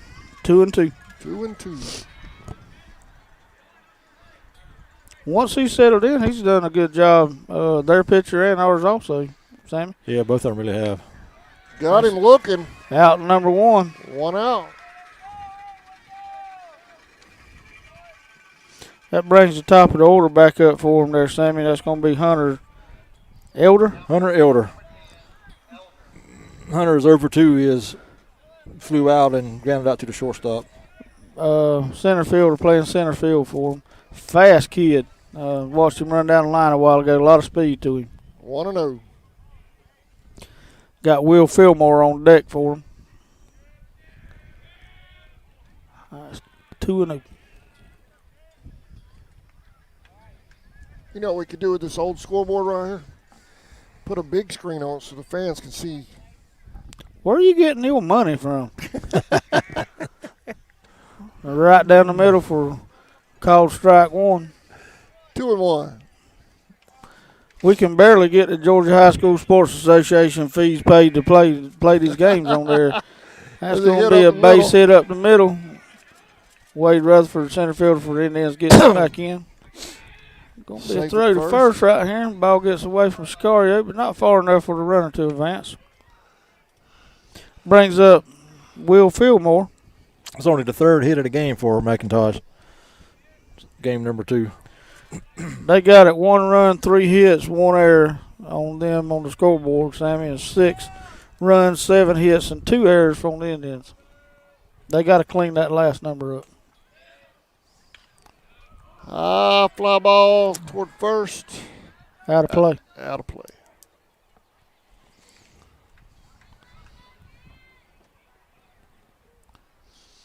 What, you said they had 2 errors out there over for us? That's what they got. Yeah, that's absolutely correct. Yep. I got no errors for them. I could be wrong, but I ain't got none for them in this game. That's runner takes off. Pitch up in the air. That's the double play ball. If he can get up right here, throws it from his knees. He's out. Great play. Great play. That's hard to see from here. Bailey with a diving play over there to make the tag. Well, he caught him out, but he's still standing on first. There he comes off. Great play. Awesome. Did you get a shot of that? He caught him safe on first. Oh, he caught him safe? Yeah. I thought they caught him out. I did too. He did call him out. What'd you get on your camera? Can't see. I couldn't see it from where I'm sitting either. Either way, Inez going to have 2 outs now. He called him out, but they put him back on the bags. That's probably – it was a close play. Hard to tell from here. Great play from the knees by Kobe just to get the ball back over there, though. That's going to bring up number 2, Linton for McIntosh. He's 1 for 2. He singled and flew out to the left. 1-1? 1-1.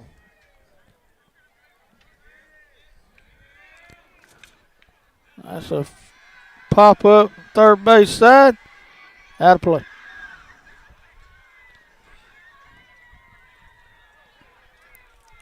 I'm not sure where the run from first is going, but he's going to second on a foul ball. How do we do that? Did he call a balk? How do we do that? He must have called a balk. Yeah, I got it. Somebody needs to explain that to somebody. Coach Marston's come out trying to find out why, too. You ain't got replay still at him. What's that? One of y'all Indians fans that's watching this, when y'all replay this thing tonight, tell me how he balked, because I missed it. I wasn't watching it. Yeah, I didn't see that either.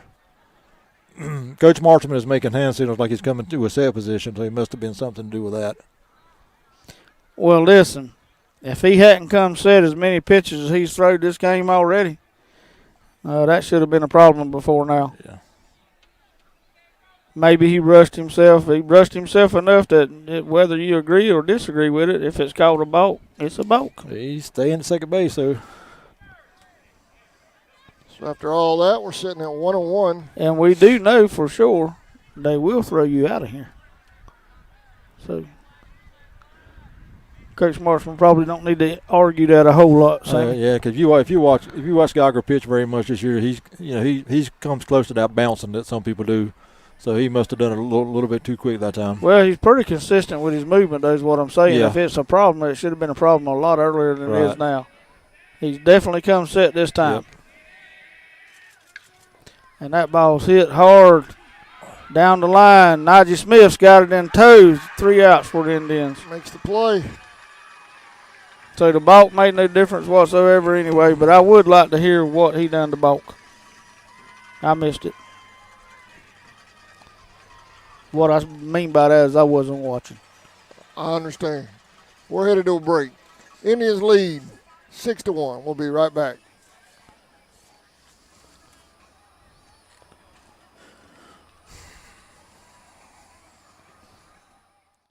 Since 2009, Southeastern Automotive Group has been buying for and selling to most of the franchise dealerships in the area. What if you were able to bypass the big dealerships with the big markups? Buy direct from the supplier.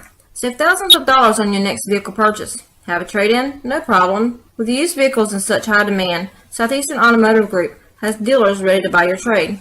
If Southeastern Automotive Group doesn't have the perfect vehicle for you, using their vehicle locator program, they will have it shipped in without any hassle or haggling you hate. With over hundreds of thousands of cars available at auctions across the nation, your next vehicle purchase is just a click away.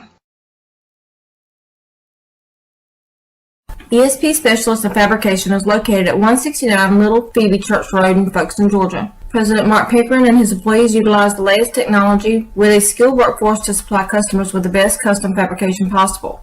Serving clients at home and abroad makes ESP a premier employer in Charlton County. For all your specialty and fabrication needs, contact ESP at 912-496-2583 today. They're also on Facebook at ESP Specialist Fabrication. ESP is a proud sponsor of Charlton Sportsnet.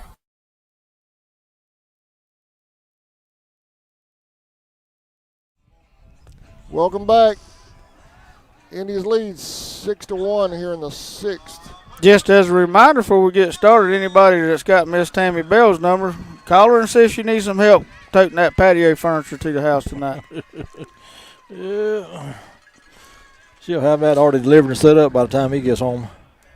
He won't even notice the difference. Got Dylan McAllister up here to bat for the Indians. Right, Sammy? That's right. Dylan was hit by a pitch his first at bat, grounded out to the first baseman, or Crescent. Part of an attempted double play by McIntosh, his last at bat. Ball a little high right there. Made a good play in the outfield a while ago. Young Indian stepping up. First state playoff game. Swing and a miss. Getting a little anxious there, wasn't he?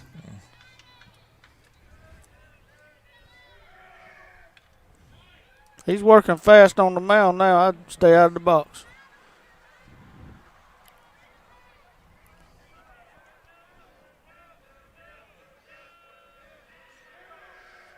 Ooh, inside. That's a nice pitch. Great pitch. He's getting frustrated, but they ain't from here is all I'm going to say, anybody watching. That's a great pitch. Lewis ain't giving up but 4 hits in the game. Foul ball. A little late done a on pretty that. good job. Full count going on right here with Dylan. He has done a great job.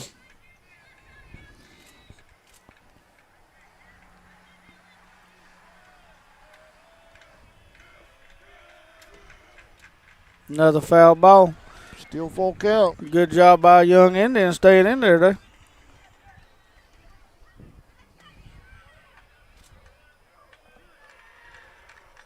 Ball Blue outside. was walking away. I guess that's a no pitch. He was walking away way before. Maybe he granted times to the batters. The only thing I can figure. Another foul ball.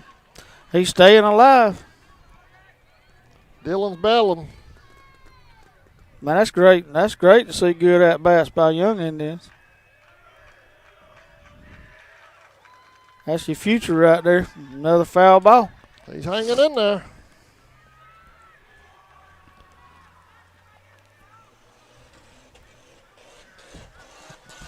What is that noise? He's trying to make it. Another foul ball. That might have been ball 4 there, Sammy. I think you're right. He's staying alive, dude. Great at bat by Dylan McAllister.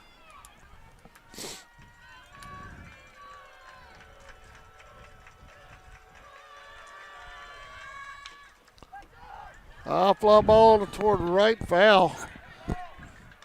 That made it to the parking lot over there.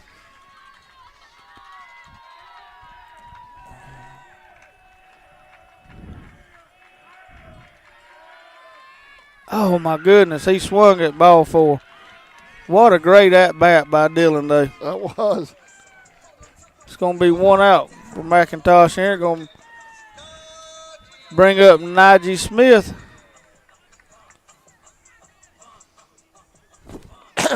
The worst walk-up song of any Indian in his history. Najee is singled and grounded out to the second baseman. It's Najee, not Najee. 1-0. I have given him a nickname. Correct yourself. 1-0. He's been Najee for a whole football season and a baseball season now. He's literally been Najee, a base hit right here. Nope, second base. 2 outs. He's literally been Najee his entire life, though. Yeah, well, that's a sports name. You sound like Kenny Jones just calling somebody by the wrong name and not caring. Connor Lloyd up the bat. We getting different players in here. Adam, Sammy. I see that. We're getting some of our younger guys in the action now. Strike 1. I don't know if I'd do that. That's great to get this experience on them. Got a lot of good Indians, young Indians coming up. That's a good eye. He wanted it, but 1-1. Who's on deck there? Wade Rutherford. Unless they have a pinch hitter. I can't. No, that's going to be Wade on deck.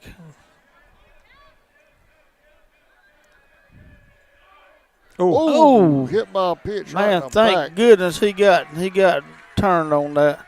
That could have been a lot worse than what it was, and I'm sure it wasn't good to start off with. Number 12 looks like a kid that could throw pretty hard. Connor taking him a walk down the foul line past first base. I hope you don't try to rub that. Got him high stepping, Sammy. Yeah, I see that. Probably trying to get the breath back in him.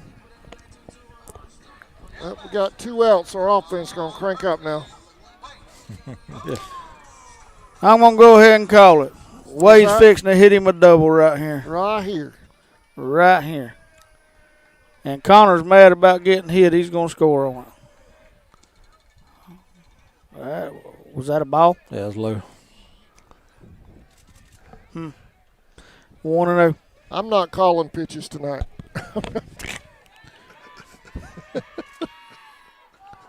Up there again. They're not from here. Sent by the Georgia High School Sports Association. Well, I know those guys. It's a thankless job no matter what. Absolutely.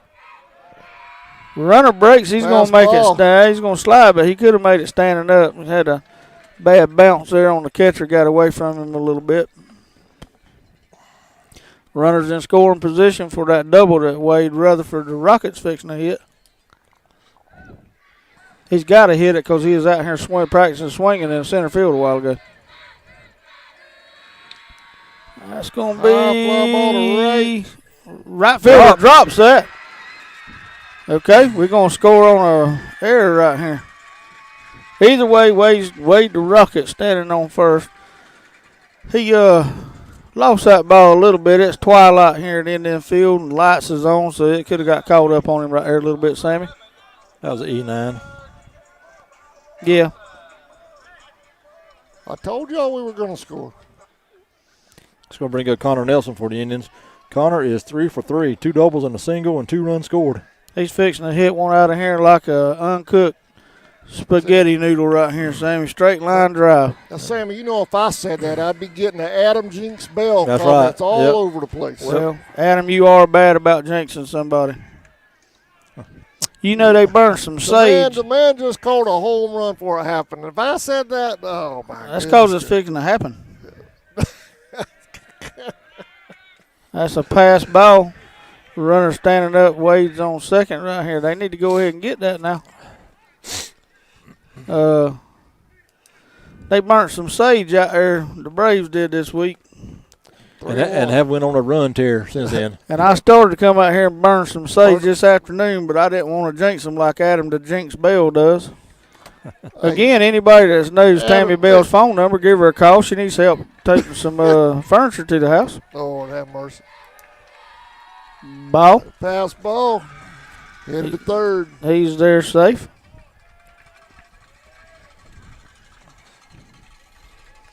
If you got a pickup truck or a trailer, if you do not have a trailer, I can find one. Just give her a call. That's all right, Grover.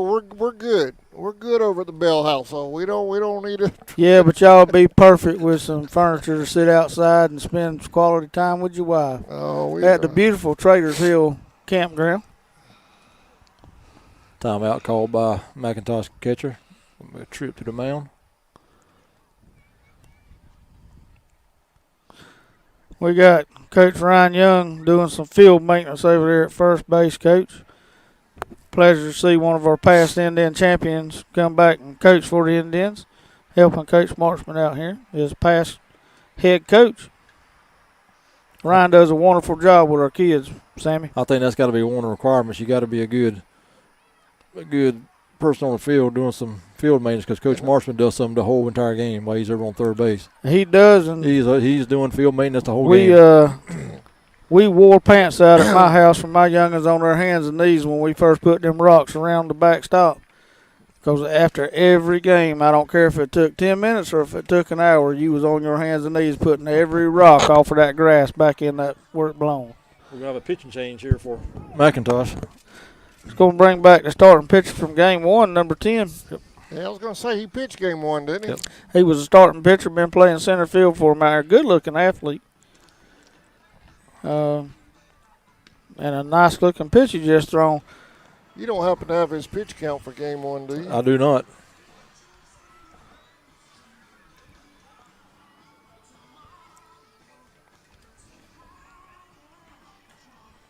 Just want to point out that the stat guru, Sammy, has had to be corrected by old G. Roden over here. And now he doesn't have a stat that Adam was asking for. We getting a little sloppy, Sammy. Well, I can tell you he didn't throw too many pitches. He didn't pitch for 3 innings in that first game. Well, all I'm saying is it's playoff. You got to be on top of your game like the Indians have to be on theirs. Well, and you missed a couple of games, and Adam was plumb lost without your stats. Well, mine's not official. They got that game changer for them official stats. So, yeah, you probably got that on your phone. So. No, I do not have game changer on my phone. Not for the Indians. Can you get game changer for high school when you're on phone, or that's done by the high school people? It's done by it's kept by our coach. I'm sure he'd let you, join it if you was a parent or if you wanted to. I don't think you really need to, because that'd start a lot of arguments with a lot of people over nothing. Yeah, because my stats might not match up with their stats. But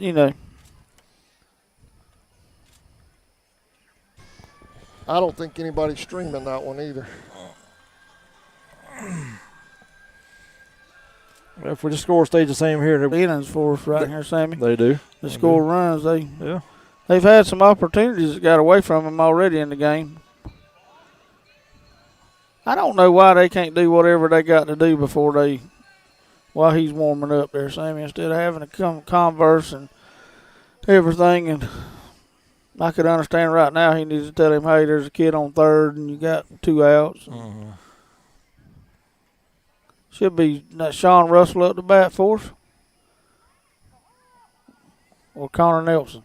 Connor Nelson. Has he got the 2-0 count on him? Blues are having another conference with Coach. They just busted that up. I don't know what that was about. Third base Blue was trying to get the first base Blue over there with them, but he said they don't no. change their minds on that.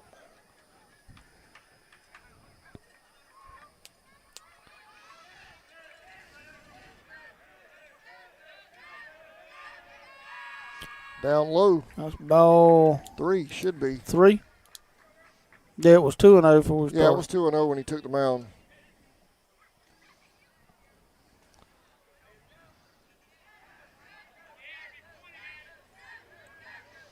And he was fixing to hit us a home run. He's probably going to have the green light or here. a walk. Called strike. Outside corner. 3-1.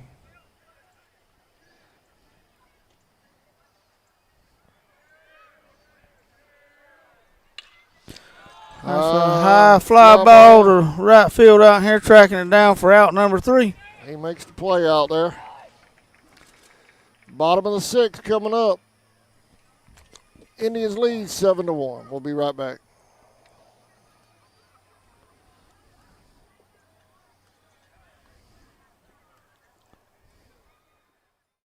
Why buy from the new Walker Jones Used Car Mega Center? We'll treat you like good friends and neighbors should. That's the Walker Jones way. Plus, a lot of our employees here at Walker Jones have been working 10, 20, even 30 years serving our community. And we'll always get you the best price possible. At Walker Jones Mega Center, we have all makes and models. Walker Jones Used Car Mega Center on Memorial Drive in Waycross and online at walkerjones.com.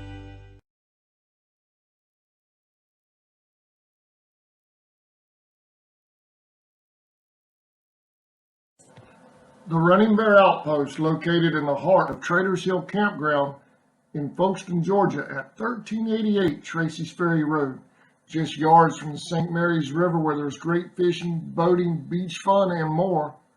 We have all of your camping needs, from ice and snow cones to bull peanuts, drinks, snacks, and so much more. Charcoal, Coleman fuel, and camping supplies. Come and join the river or camp with us under these peaceful, majestic oaks for just $20 a night, full hookup for RVs and campers, or $10 a night for tent camping. We look forward to seeing you in the Running Bear Outpost. Come out and relax a spell.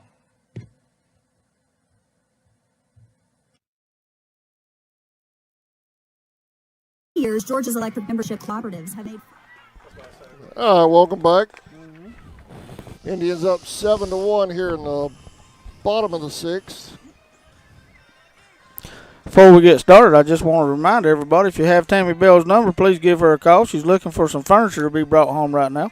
No. She just sent me a picture. She decided to stock up on the store.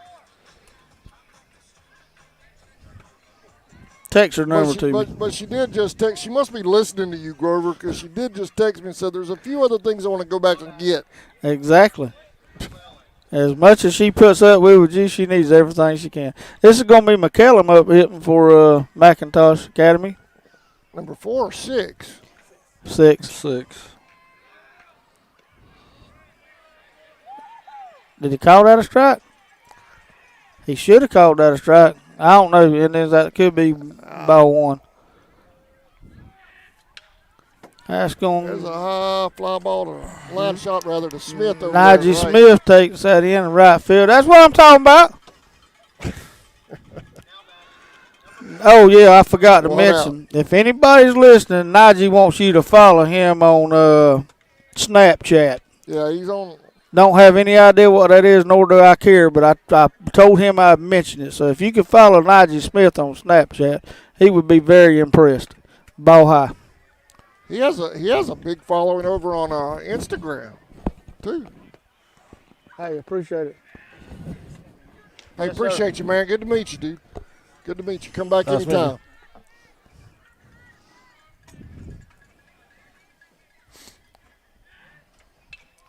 High fly ball over toward out of play, toward right. 2 and. Is that right? 2 and. I don't know. I don't even know. I was talking to a guest just left from up here. I guess he granted times on that. No pitch again. It's 1 and 2 is what they got on the scoreboard now. 1 and 2. It was 2 of 1 a second. All right. That's hit back right to up the middle. Up the middle.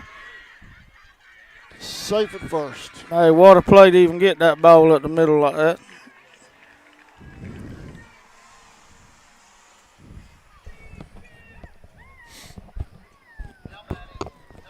runner at first for the Bucks.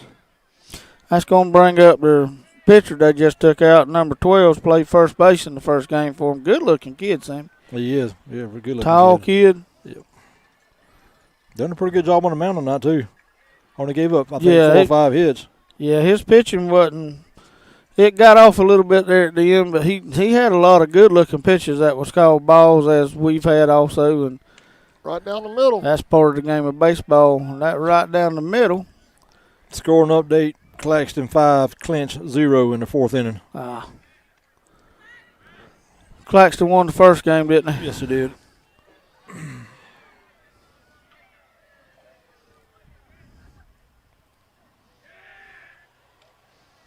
Ball outside. That's going 2-1.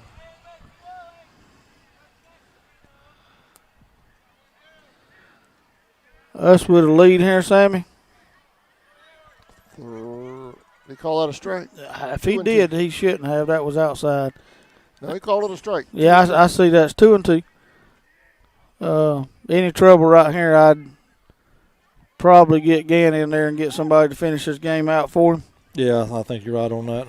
Because if you use whatever you use tonight to win it, you don't have to play tomorrow. You got a full week's rest. That's right. You can get your starting rotation right back over again come next Tuesday. Got him. Swing and a miss. 2 outs. Well, we know I'm not going to do it. I'll wait. You better wait on that. Yeah, I got to wait on that. We got one more inning. We got to hold another game if necessary, so don't start. I'm not going to start. Not yet. That's going to be strike number 1. 2 outs right here. Indians lead 7-1. That's a high fly ball. Fly ball foul. Out of play. 0-2.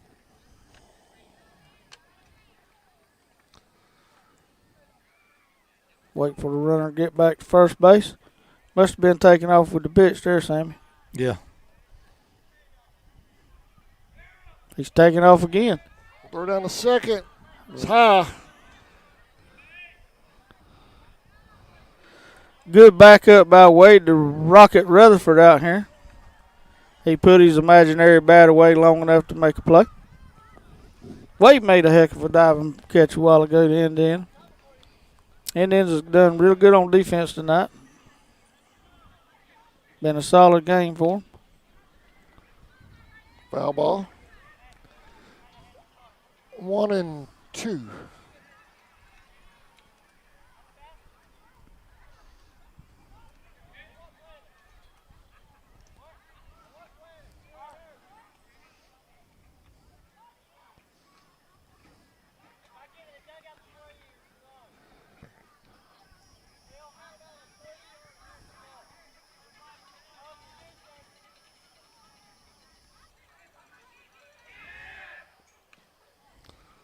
Foul ball again. Still 1-2.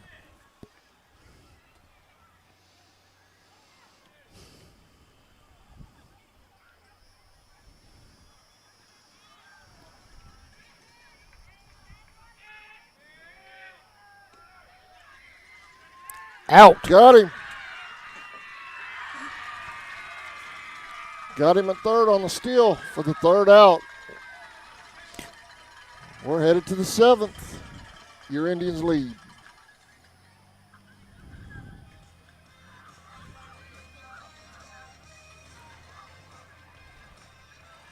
Night football, electrifying. As the official energy provider of the GHSA, Georgia's EMCs are proud to support high school athletics in the communities we serve, standing behind every hike, every completed pass, and every team celebration. Because we know that today's high school athletes are tomorrow's local leaders. Georgia's EMCs.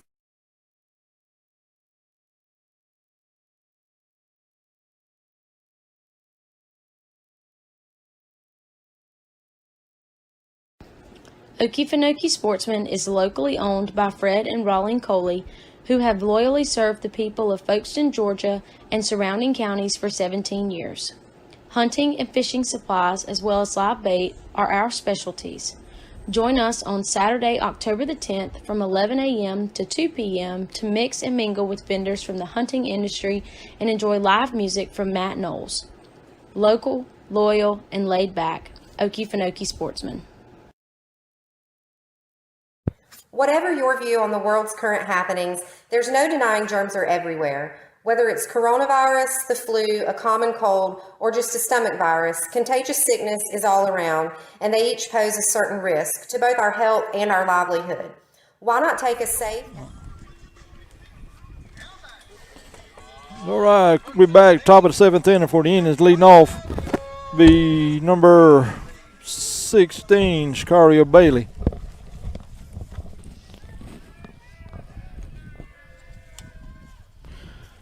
A little bit inside there, and that called strike. Oh, one on Shakaria. 1-1.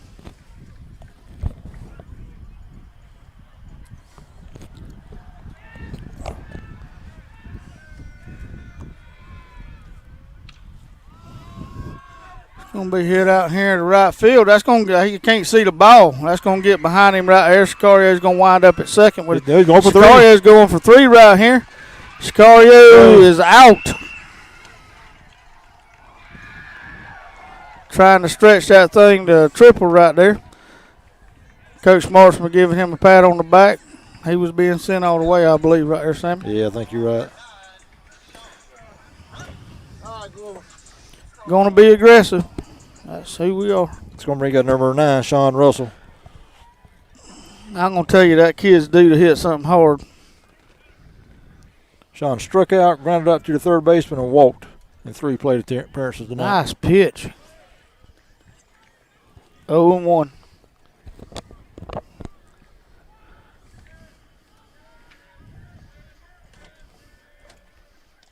Swing and a miss. 0-2. Sean just a little bit off his game tonight, Sammy. Yeah, he is. He's on. They thrown him a lot of curveballs, and he's just swinging and missing a lot tonight. He hit that one hard. He lost that one, too. That's going to get behind him. That's going to be a double for Sean. Maybe he's staying at second. Got the stop sign from Coach Marchman that time.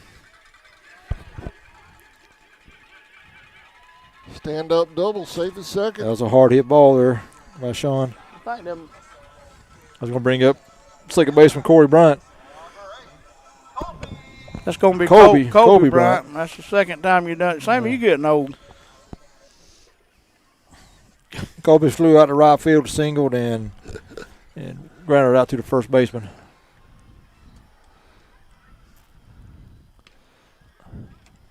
Called strike.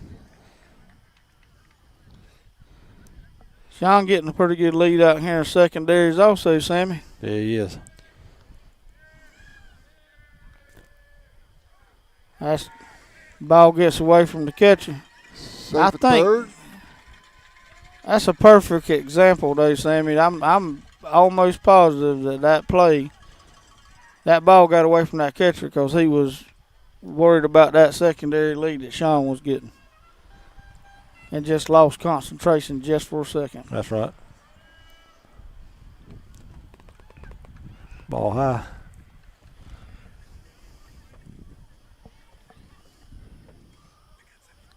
You back? 2-1.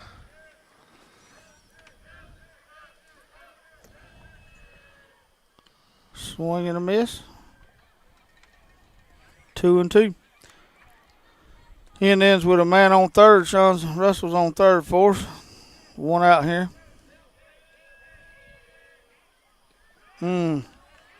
Nice pitch. 2 out. Got him locked up on that one, Sammy. Good breaking ball by the pitcher right there. That was a really good pitch by the pitcher there. Good breaking ball. That brings up number 20, Gant Geiger, starting pitcher for the Indians this game. Gant's 0 for 3 tonight. He just flew out to center, grounded out to the catcher to first base, and grounded out to the third baseman. Ball high. 1-0.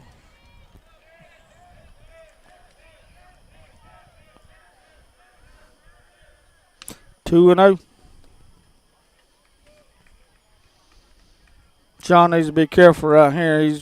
That catcher's thinking he's getting a little too much off the third also.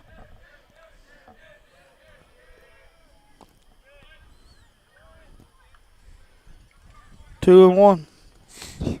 We have to look. I'm not. Yeah.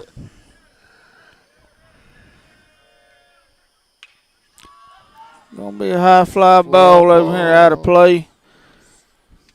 Down the first base side.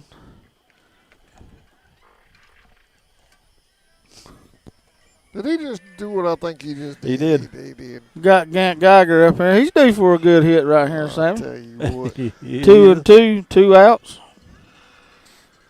As our dugout's letting everybody know we have deuces. Swing and a miss. Out number 3. Third out. The hardest 3 outs in baseball is coming up the bottom of the 7th. Indians lead 7-1. Indians lead. We'll be right back.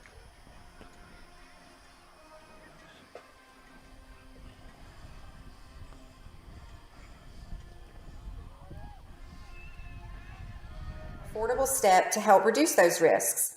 If you want to help protect the spaces you enjoy and the people that enjoy them with you, or if you simply need an extra hand with cleaning, call Rogers Reflections today at 912-496-3343, and don't forget to like us on Facebook. Gowan Aldridge Insurance, located in Kingsland, Georgia, is proud to serve the communities of Charlton and Camden counties, offering life, home, car, and business insurance. See Andy Gowan today for your insurance needs. Phone 912-729-7600 for more information. Protecting you is what we do. Gowan Aldridge Insurance is a proud sponsor of the Charlton Sports Network.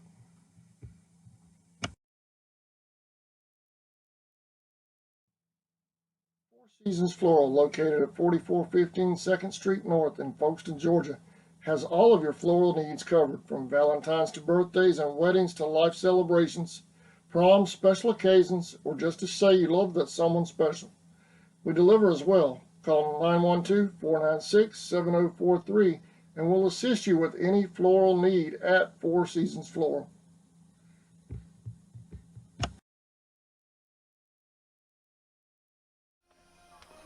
All right, welcome back to Indian Field. Bottom of the 7th, Indians lead 7-1. Gonna have a new pitcher up bottom of the 7th here for Sammy. It's gonna be Bo Nasworth. Bo's in to finish up the game for Gant Geiger. Senior pitcher and outfielder for the Indians. McIntosh will have number 20, Peyton Waters, up bottom of the 7th. He's 0 for 2 in the game.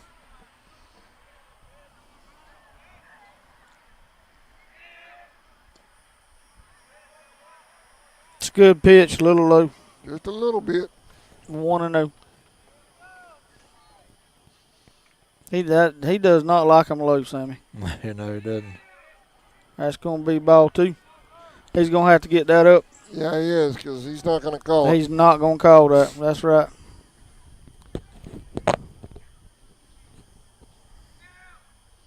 Ball 3.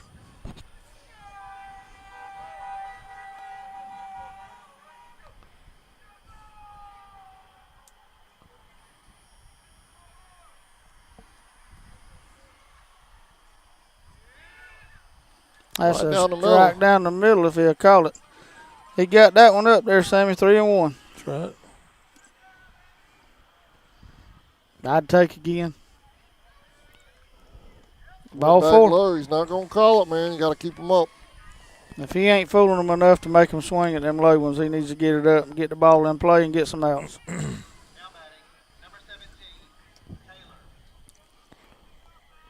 bring up number 17, Taylor, for McIntosh. He has struck out and reached on an air and scored the only run for the game for McIntosh. That's got to be hard for them pitchers to learn, Sammy, because we've had a couple of umpires this year that just love low strikes. Yeah, it's a lot of, it's got to frustrate you, like you say, because you got a lot of inconsistency in the strike zone. And not so much in and out, but up and down. Up and down, and look, that's and no, we've not had an umpire that's been from this town on this field all year. Right. Don't know who they are. Doesn't matter. it's a inconsistency throughout umpires. If they gonna call them low like that, let's call them low. Right. A little outside. It's gonna bring the count to 2-1. And then you get one. Now some of them balls has been dead low and didn't need to be called strikes, but you get them borderline pitches the next umpire, and he's liable not to call them. Yeah, you just about got to have the ball in the tee tonight for it to be called a strike. Yeah, he's been pretty consistent with that, other than what got their player throwed out the game. Well, his style of pitching is always around the knees. This Blues, he's not going to get it. No, he's not going to change now in the 7th inning. No. He ain't been calling it the whole game. No, and Boogie walked out there to say something, and while their coach was talking to their batter, and my advice to be not to swing the bat. Yeah. I mean. Yeah, you're down by 7. You base runners now. I'd make him throw it where that umpire wanted it to be called strikes before I told him to swing. It's going to be ball 4. They're going to have 2 on right here. Yep. No outs. Bottom of the 7th. That's a strike, but not tonight. Nope. First and second, nobody out for McIntosh. Bottom of the 7th. They trail by 7. Trail by 6, 7-1. Correction, 6.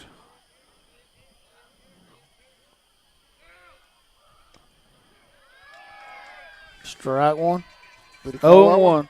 Yeah, it takes him a little bit, but he called that one. I can't see where it's really crossing right now. I've got the Blues in my line of sight. They've got 6-1 on the scoreboard. 7-1. 7-1, yeah. 1-1.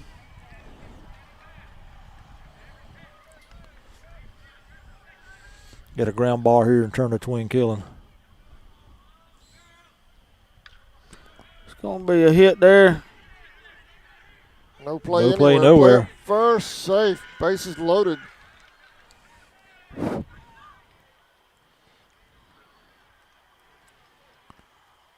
going to load the bases for McIntosh. Nobody out here in the 7th. Yep. Time to make some plays right here. I believe they just called out Elder coming to the plate. They did. That's their leadoff batter. Number 10? Number 10, yep. He's 1 for 3 tonight. Singled his last at bat. Pretty little feisty batter up there. We just got a message from Jeff Doggett saying that him and his son Noah plays football for the Indians, watching on the big screen at the house. All right. Thank you, Jeff. And Noah.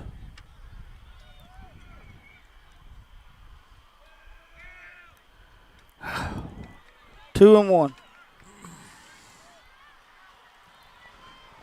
Got nowhere to put him. Got to throw strikes here.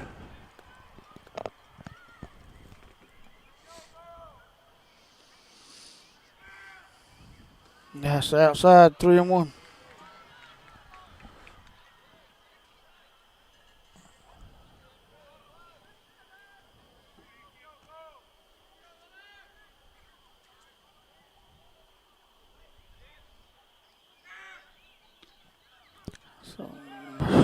Had a strike. That's a called strike on the same pitch that was a ball to last about. I tell you, he's having trouble finding the strike zone. We got the bases loaded, but Najee Smith and Wade and everybody else is letting him know they behind him. That's going to be a nice play. By Trent Gray. Coming from shortstop to shallow left field to make the out number 1 for the Indians.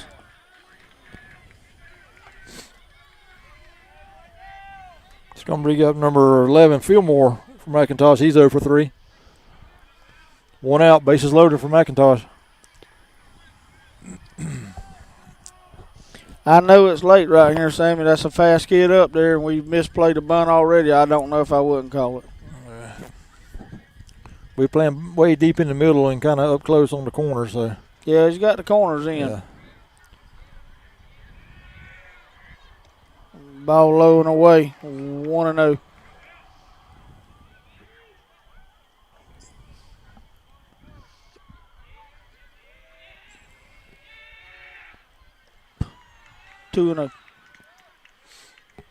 His style just does not match this blue. No. That just doesn't. No,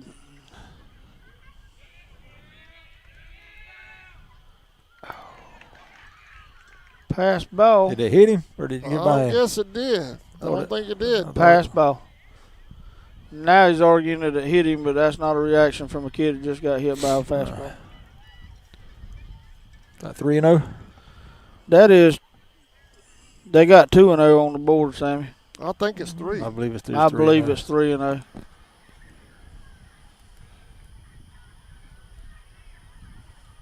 Three and 0.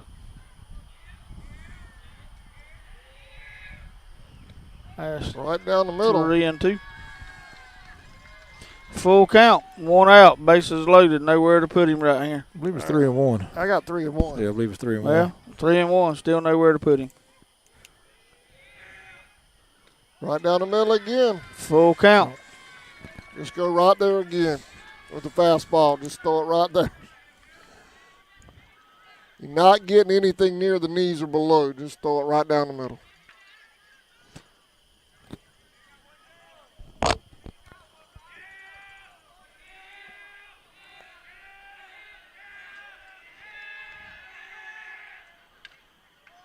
It's going to be hitting the third. Play it home, out. Got him. Out number 2 for the Indians. Prevent the run from scoring right there. Got 2 outs. I deepen up right here, Sammy, and play for that third out. We may be looking for playoff sponsors for next week. Maybe. Still got 1 more out to go right here. 1 more out.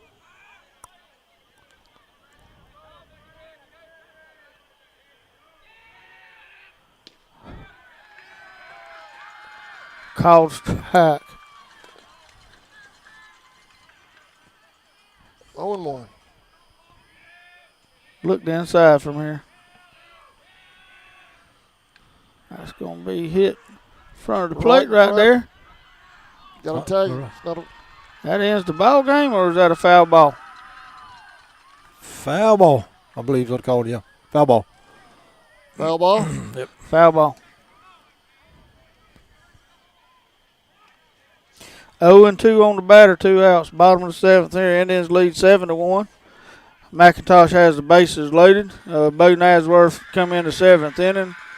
And Bo's been throwing good, but his style does not fit this umpire. If it's an inch low, you are not getting a call from this. That's right.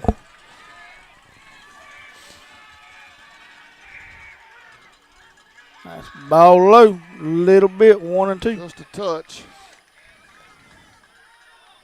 I think the Indians fans in the behind home plate's about ready to just erupt. Ball 2, 2-2, 2 outs, bottom of the 7th. We're going to have a little drama here. We always do. No action in the bullpen, so here's the finish. Yeah.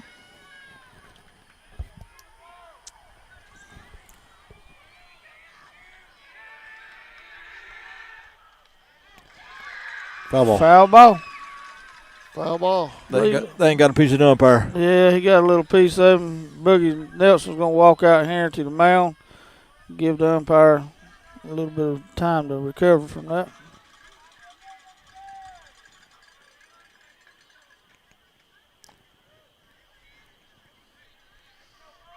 We got Wade Rutherford out here pacing in the outfield like he's waiting on a little baby to be born.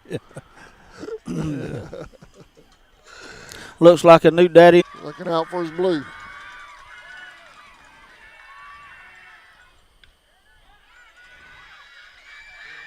Throw safe. Got him. Got him. Indians fans in the stands are showing their appreciation for play now. Round 2. Well, we can talk, but I really hate that one kid his senior year not being able to finish the game out. That was a very quick toss by the umpire, not questioning his judgment on that. Well, we sweep them 7-1 and 10-0 to advance. Pelham. Call we've not played Pelham. We may have, but I'm not sure about that. Baseball, I don't remember playing Pelham. I remember Johnson a couple of times, I believe. Sammy, you got any stats ready? I'm ready. Sammy's waiting on us, man. Go ahead. All right, for McIntosh, 1 run on 5 hits and 1 error. 1 run, 5 hits and 1 error. For your Trumbull County Indians, 7 runs on 6 hits and 2 errors. 7, 6, and 2. Gann Geiger, you winning pitcher. He gave up 1 run, 4 hits, and 6 strikeouts. 1 run, 4 hits, and 6 strikeouts for your Trumbull County Indians. Good. Two great starting pitching jobs of both our pitchers tonight. Both of them did great. Great defense Trent all Gray, around. That's right. Trent Gray in the first game pitched a well of a game, and Geiger pitched a good game here in the second game. Everybody keep Tristan Herring in your thoughts. Had a little mix-up on a ball thrown the first one. He was the base runner and got I believe his forearm messed up a little bit by a cleat. Get that healed up, get ready for next week. Yeah, he'll have 4 days to heal that up, and I think he'll probably be all right. He probably wouldn't have came back in the game for that little bit of time, so he should be good. Probably just precautionary stuff. Yeah, that's what I would think. Got some young Indians tonight in a state playoff game for the first time. Probably the first time they've been in a state playoff game on a varsity level, so that was great to have.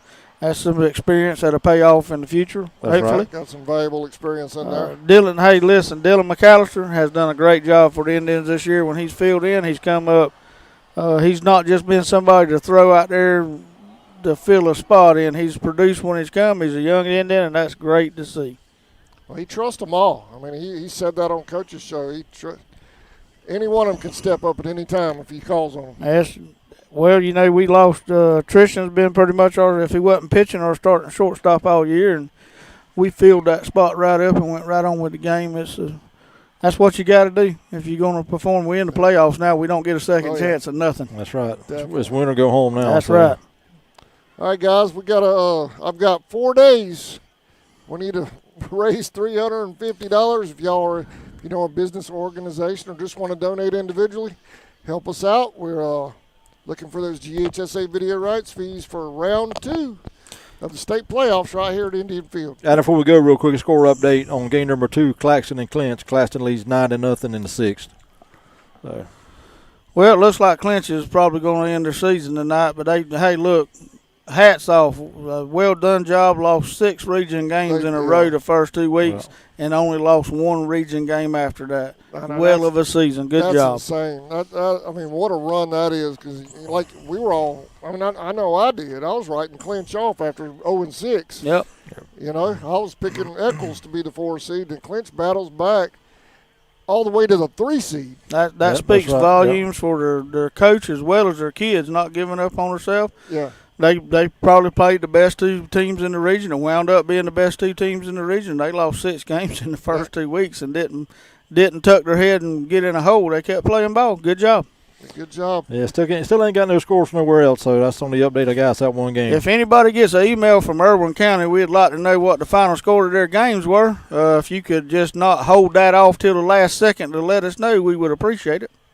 Yeah, I'm looking on I don't have any alerts on me about Irwin or you got anything over there? Not on Irwin. This just says in progress, no scoring update. Either. But they probably holding that for the last second. Yeah. All right, guys. Y'all ready to head out? Yes, sir. All right, man. Y'all have a great weekend. We'll see y'all Tuesday. Come out and right here versus somebody. Back here at Indian Field. Come back and support your Indians here at home playing in the state playoffs. Remember, if you want us to sponsor for the next plan of playoffs, contact Adam Bill. Hey, look, Indian fans, y'all can help with that too. Everybody goes in businesses in town, and 3 or 4 of them can't pay for everything all the time. Thanks to Andy Gowan and Gowan Aldridge Insurance Company over here in Kingsland, Georgia tonight for sponsoring this. Oh, yeah, definitely. Without that, we can't do what we do. So y'all give everybody a yell, All right, y'all have a great weekend, everybody. We'll see y'all next week live from Indian Field. Round 2 of the Class A Public GHSA State Playoffs.